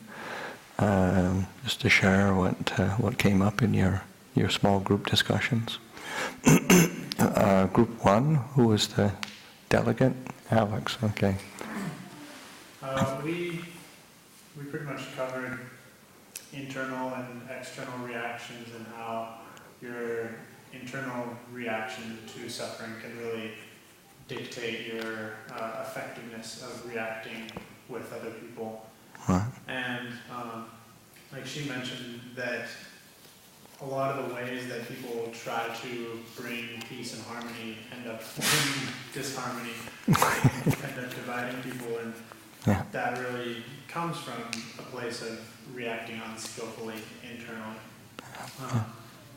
So we talked about one of the aspects was not holding so strongly to views. You brought that up, and it doesn't mean not having views, because we can't not have any views about anything, but like Ajahn would say, just hold, but don't hold so tightly,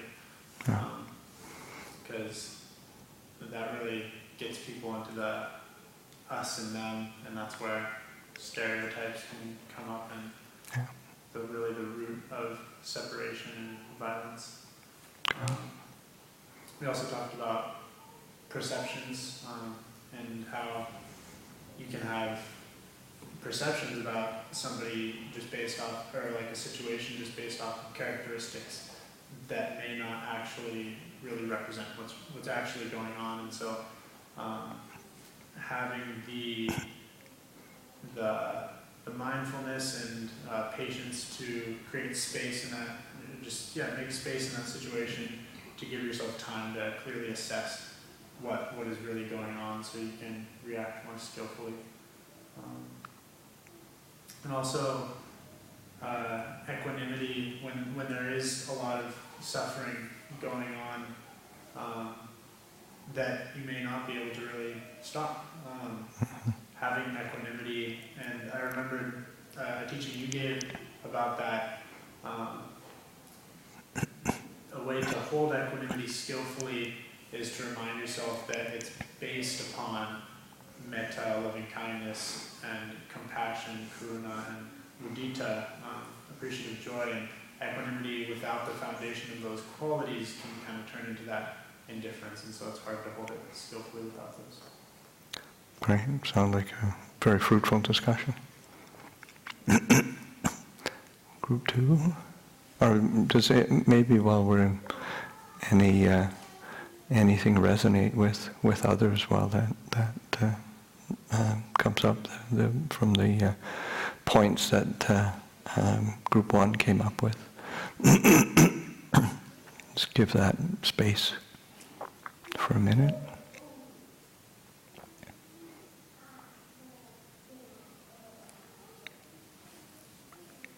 Okay, Group 2. You have Karina, you're the delegate. The things that came up for us at first to deal with social suffering, or to understand it, was reminding ourselves where we take refuge. One was, a center. It's like, this after the election, for example, they came back to the same Buddhist center and said, this place is still here. And it hasn't changed. It's going to continue to be here. But also, it was mentioning just taking refuge in seeing good-hearted people, or seeing people who also want to help in whatever way they can, and just sangha, and getting hope from that. And also refuge in awareness, but that was related a bit more to, like, in the moment, sort of, dealing with the suffering, and just taking refuge in awareness. Another thing that came up was the what you mentioned with the 4 things for social harmony, the service aspect, taking, or not taking refuge, but dealing with it through service. And compassion came up also, but particularly instead of, what was interesting was instead of, at first the compassion was directed outward, and that didn't work so well, and it had to start with, directing the self-compassion, and realizing, this is something I can do. and that helping the outward compassion. Great. That's about it. Okay, great. I mean, it took another tact, and which is really I think quite interesting, fruitful.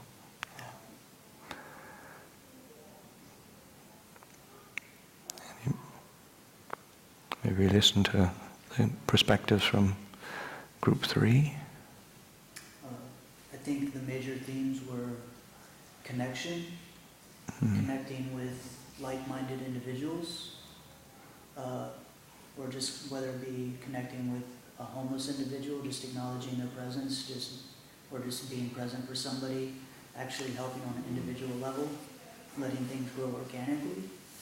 And then I think another theme was the internal development, developing these qualities, like stillness, where you're not getting pulled by your emotional reactions to situations, your own judgments, restraint. Jeannie mentioned, like she would just rather not, get involved in a political discussion about Trump, because it's not going to be skillful if you, But yeah, just having that stillness to react in a skillful way, so internal development. And I think for me, like my personal reflection is like looking at like the social unrest in the 60s in opposition to the Vietnam War. There was just a bunch of violence, and it just created a bunch of turmoil. And then if you look before that, there was the civil rights movement, which was based on it was a spiritual movement, and it affected the change a lot more efficiently and with a lot less resistance. And anytime, so rather than fighting, you're not fighting. You're kind of going with the flow, and you're reacting in a skillful way. But I think the two major themes were the connection and the internal development. Yeah, these are great. All of these aspects of reflection, I think, are all very, very fruitful, very, very useful, and that I think it, as a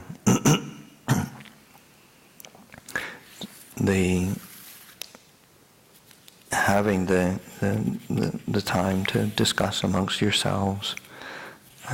One is very fruitful in terms of moving it from the passive recipient of me sitting in front and talking to you, and you guys thinking it through and reflecting and discussing amongst yourselves. I think that's very, very helpful, very useful to realize that you've got that opportunity in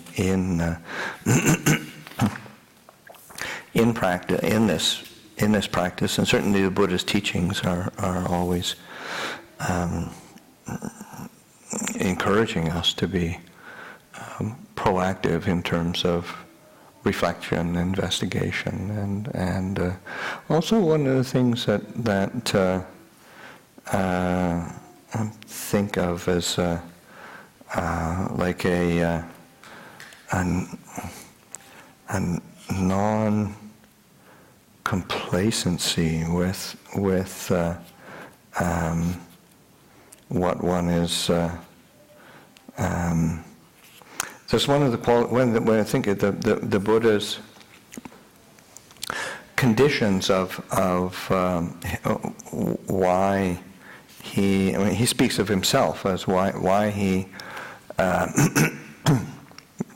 was liberated, and one is like a non-complacency or non-contentment with what he's with the present experience, in the sense that, which is interesting because he emphasizes contentment in certain ways, but then like not getting content with one's, like the status quo of what one's experiencing, or the one's own either well-being or suffering. Okay, this is the way it is, and I guess it's always going to be this way.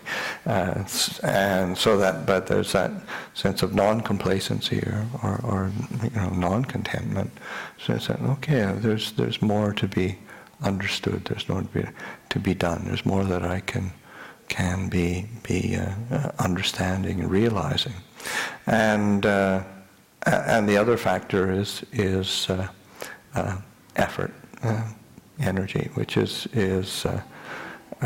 say another aspect of sometimes people sort of think, oh, you should just be able to kind of relax into the moment and be easeful with the way things are. And the Buddha said, no, you got to get off your butt and do something. Or at least you got to get on your butt and do something as well. Yeah. So it's it's this sense. No, there's some, you got to put forth some effort, and those are qualities. And whether it's internal or external, those can be interpreted both ways, and sort of realizing that there are ways of viewing our experience and ways of responding to it that are skillful, and there are ways that are unskillful, and that's the deciding factor as opposed to doing or not doing. It's around, is it skillful, is it wholesome, is it beneficial, or is it not? And really trying to reflect on that. One of the aspects of the as I was poking around, looking for things to share or what might be useful, I came across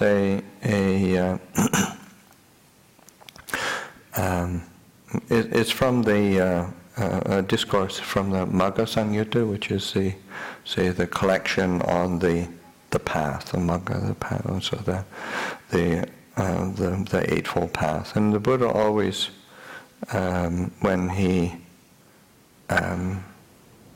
says, what is what's the basis of growth and development? What's the basis of realization and understanding?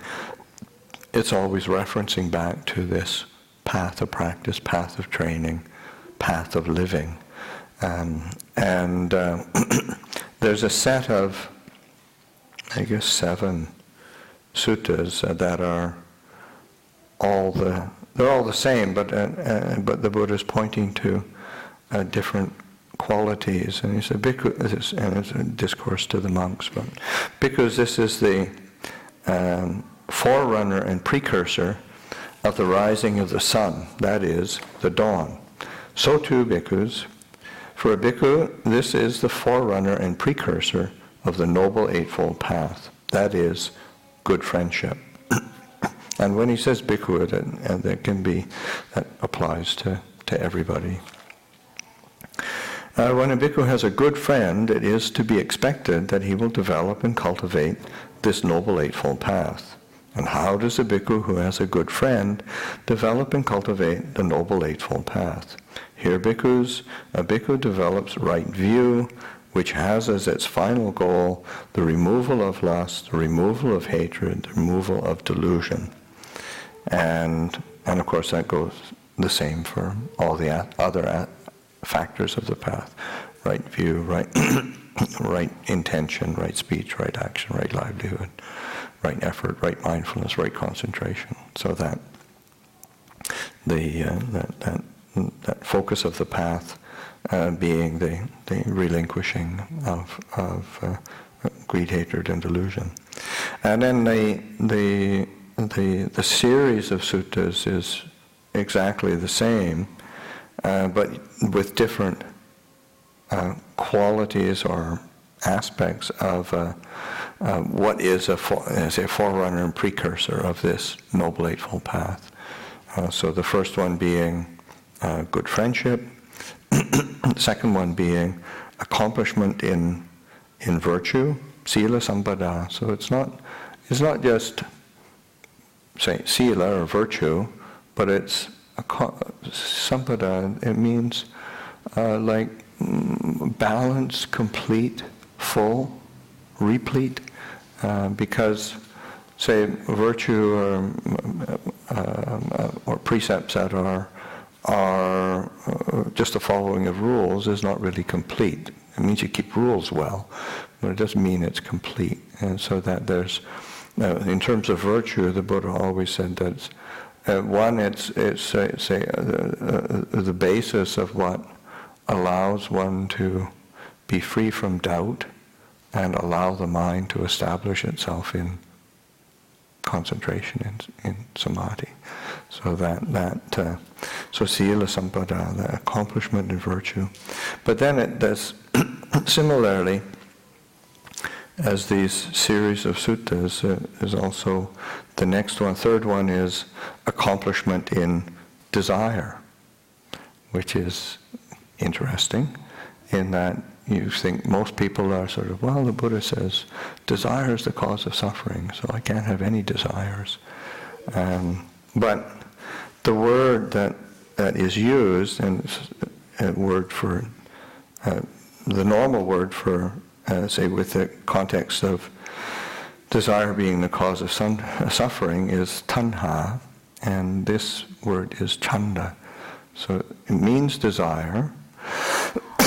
It is desire, but it's also, it's like positive desire, wholesome desire, motivation, interest. Because without that kind of desire to do something good, or do something in a good way, or do something that is fruitful and beneficial, then one doesn't, one doesn't accomplish much. The desire is your motivating force, but sort of like channeling desire skillfully. So that desire for social harmony, desire for the benefit of the society around us. Those are wholesome desires, and of course they can be tainted or they can get hijacked, but that's what we keep investigating and practicing with. The next one is the accomplishment of self, which is, again, so, I thought the Buddha taught no self. Can't have a self. But on a conventional level, there's nobody else around. So it's like, so there is this entity, and that we have to take responsibility for, and we have to understand it and be able to appropriately use this body, speech, and mind that isn't anybody else's. It is ours, and we got to learn from it. We have to understand how to. So accomplishment in self, and then accomplishment in view. So ditthi sampada, so view in terms of course, that's how to establish right view, skillful view, view in terms of understanding and perspective, having a broad enough perspective that one doesn't end up, like biased or isolated or contentious in some way. So that's an accomplishment in view. And then accomplishment in, it's translated by Bhikkhu Bodhi as accomplishment in diligence. But it's the Pali word is appamada, which is all heedfulness, circumspection, carefulness. So being attuned to the to being very circumspect and clear, being very heedful in how one engages and being attuned in to, where's this going? And that's where appamada is. So it's being very careful and circumspect. It's an accomplishment in appamada. And then the last one is accomplishment in careful attention, yoniso manasikara, wise attention, skillful reflection, say wise consideration. There's many ways to translate it. But that directing of, attention and reflection. It isn't just sort of a passive recipient of some passed on knowledge somehow. It's like we need to be attentive, alert, and be present. So that sutta sort of would be the same for all of these. So the bhikkhus, this is the forerunner and precursor of the rising sun, that is the dawn. So too, bhikkhus. For a bhikkhu, this is the forerunner and precursor of the Noble Eightfold Path. That is accomplishment of careful attention. When a bhikkhu has careful attention, it is to be expected that he will develop and cultivate the Noble Eightfold Path. And how does a bhikkhu who has who has careful attention develop and cultivate the Noble Eightfold Path?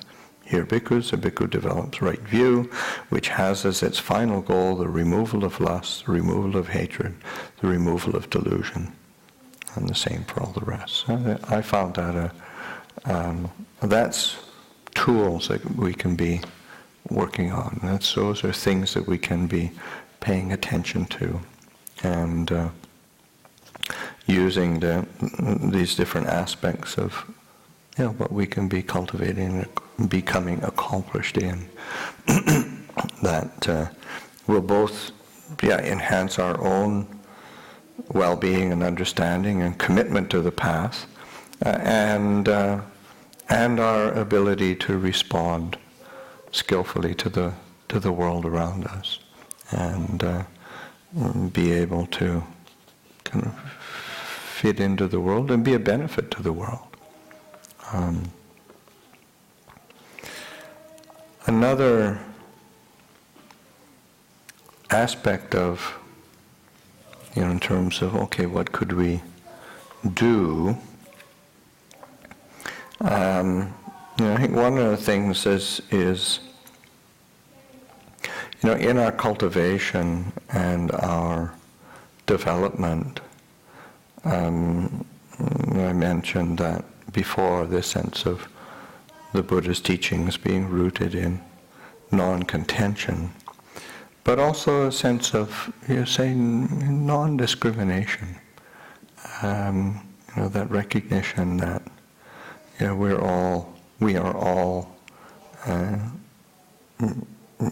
ourselves included,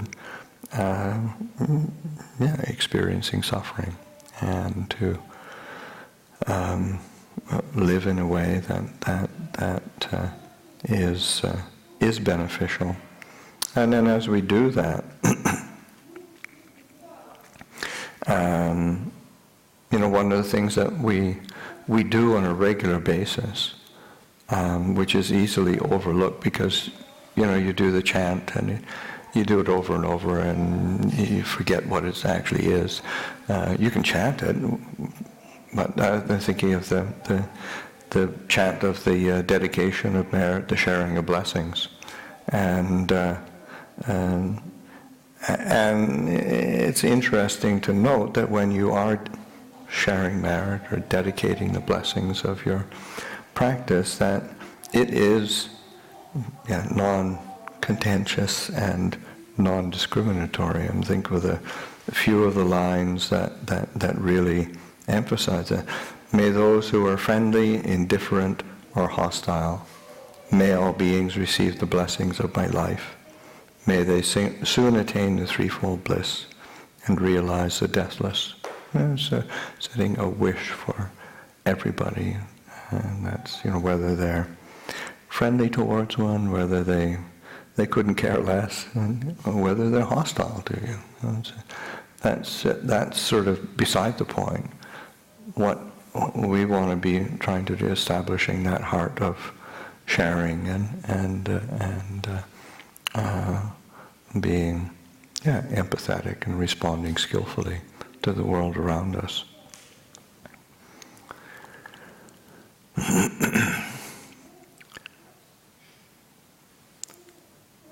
So those are some closing remarks for the day, it might be good to just sit quietly for a few minutes, and then we can dedicate merit. Yeah. Do you have time for questions? Oh, questions from the ether.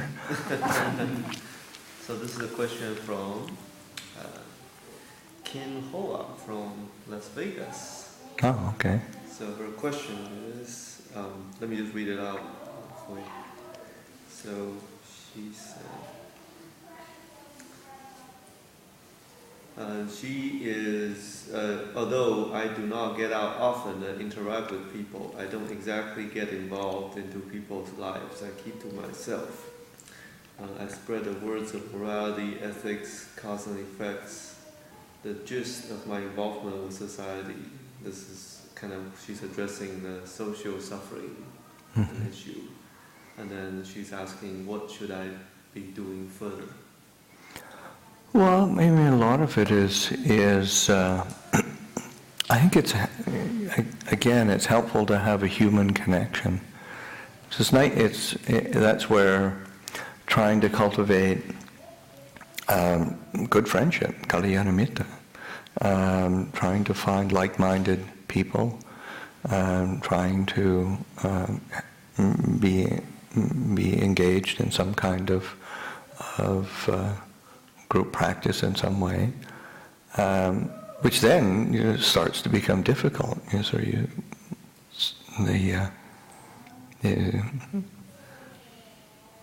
we sit at home and spread loving kindness to the whole world, and then go and deal with a couple. I mean, even when they're meditators in a Buddhist group, they can be really irritating. So, and our equanimity is, and it's not even, it's not even a political discussion. So, it's making that engagement in a way that is. It's just stretching the boundaries a little bit, and that's really it's very helpful. So that just having, one doesn't have to bash away at it, but it's just giving that sense. Okay, where can I put a little bit more attention? Where can I put a bit more effort? And so it's a part of the learning process.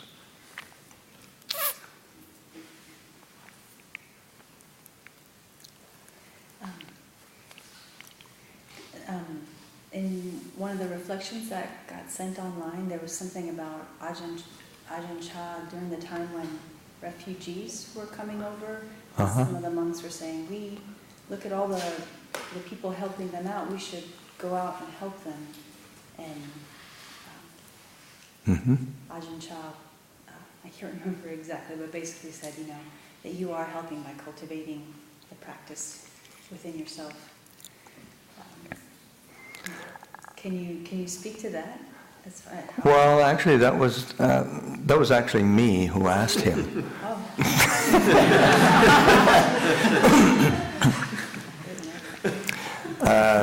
Because I just spent a bit of time in a refugee camp along the border, helping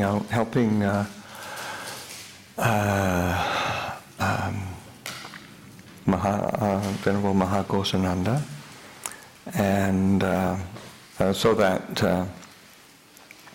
because he was setting up temples in the refugee camps, and I had met him before and had some contact before, and then saw him, and he invited me down, so I went and took a look, and so I went and asked. When I went back after spending a bit of time in the camp and helping out there, then I went back to Wat Pah Pong, and I was asking Ajahn Chah about it, and asked if it would be good to help out, and especially if there were any Cambodian-speaking monks. And normally Ajahn Chah would respond very, quickly to something, and he stopped and he actually closed his eyes and he waited, and then he said, "No, I don't think it's a good idea," and he didn't elaborate on it. And and then the camp that I'd just been at, like after that, and I had asked him about going. Then there was a series of rocket grenade attacks that a lot of people were killed, and so that I think he was probably, and he never elaborated, but that I'm just projecting that he thought that was probably not the safest place to be. He also wouldn't, during that time, he wouldn't allow, he would allow us to go to various branch monasteries, but there were many branch monasteries close to the border that he wouldn't allow us to go. Just because being Westerners could be one, because the border areas were very fluid in who had power and who was in control. Could be government troops, it could be insurgent troops, and so it's changing all the time. So he was very protective of us not getting, because especially as Westerners, easy to be rumors to start of being sort of American spies, CIA infiltrators, and end up being executed. So very so that was, I think that informs the some of his perspective on it. Yeah.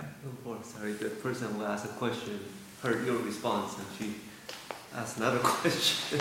Yeah. Do you have time for that?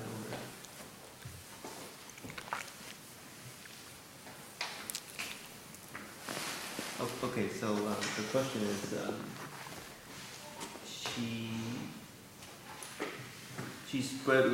I spread loving kindness from home. I don't live in an area where I have the good fortune of meeting with like minds that practice to perfect sila and precepts. So any suggestions? Yeah, well, I mean, the thing is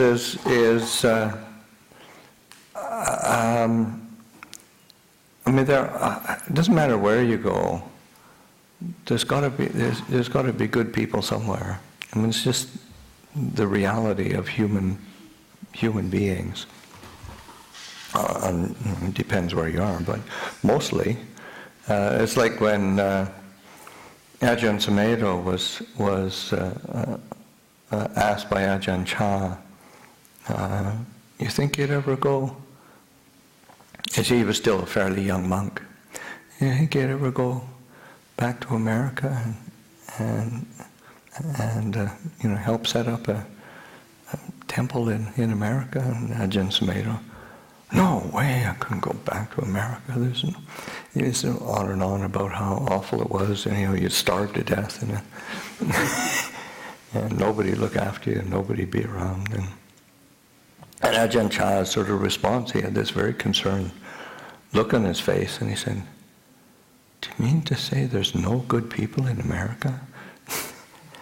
And then it's just that much was enough to, oh yeah, I guess, wherever you go, there's going to be good people. You just have to seek them out or pay attention.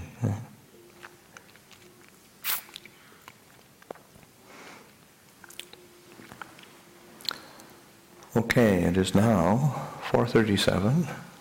Well, we've had a variety of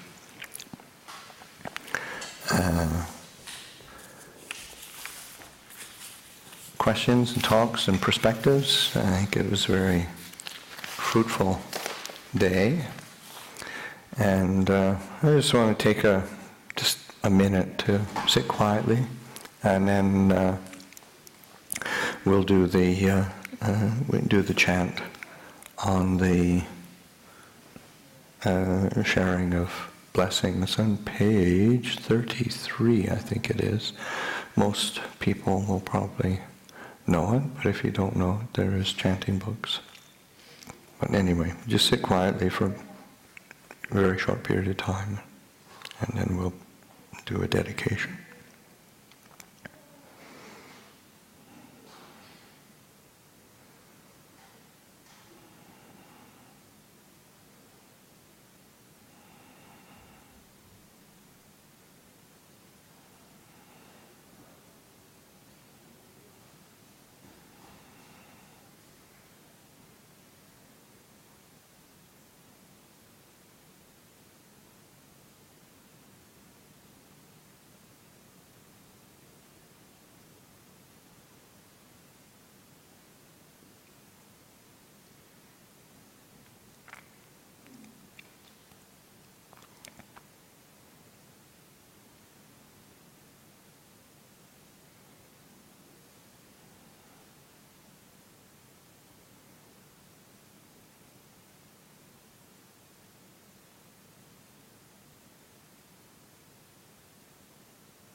Now let us chant the verses of sharing and aspiration. Through the goodness that arises from my practice, may my spiritual teachers and guides of great virtue, my mother, my father, and my relatives, the sun and the moon, and all virtuous leaders of the world, may the highest gods and evil forces, celestial beings, guardian spirits of the earth, and the Lord of death, may those who are friendly, indifferent, or hostile, may all beings receive the blessings of my life. May they soon attain a threefold bliss and realize the deathless. Through the goodness that arises from my practice, and through this act of sharing, may all desires and attachments quickly cease, and all harmful states of mind, until I realize Nibbana in every kind of birth. May I have an upright mind, with mindfulness and wisdom, austerity and vigor. May the forces of delusion not take hold, nor weaken my resolve. The Buddha is my excellent refuge. Surpassed is the protection of the Dhamma. The solitary Buddha is my noble guide. The Sangha is my supreme support. Through the supreme power of all these, may darkness and delusion be dispelled.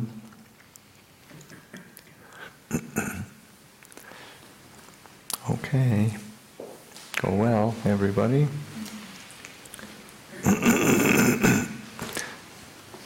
So I think there's tea at 5:30 if anybody wants to be around for that. May I make one announcement? Yeah. It's if you guys are looking for some action or service, there's the Walk to Feed the Hungry in San Francisco on September 30th. It's part of Buddhist Global Relief, started by or inspired by Bhikkhu Bodhi, to deal with hunger and malnutrition in the world, as well as supporting right livelihood for women and education and sustainable farming. And there's a walk in San Jose too. So I've got flyers. That's it. And should we announce the next Upāsikā Day? If I knew it, I would. It's in October. It's October sometime. Yeah, I can't remember the date. All right. I have the means.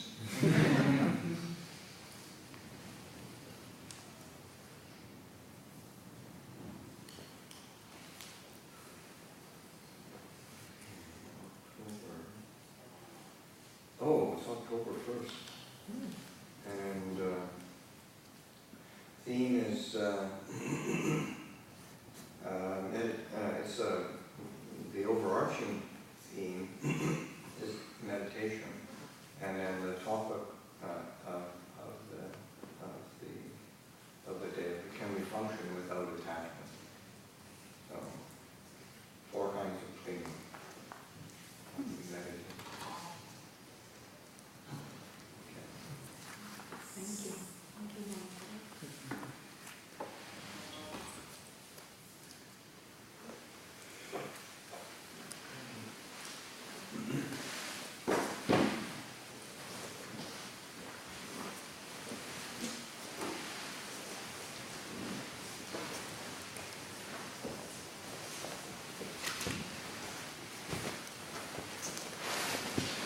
I'll just put the flyers here if you guys want to take a look.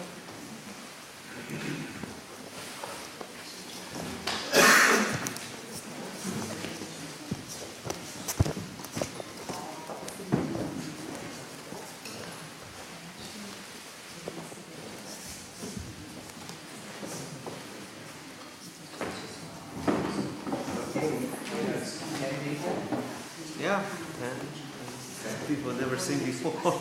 That's pretty good. We turned off the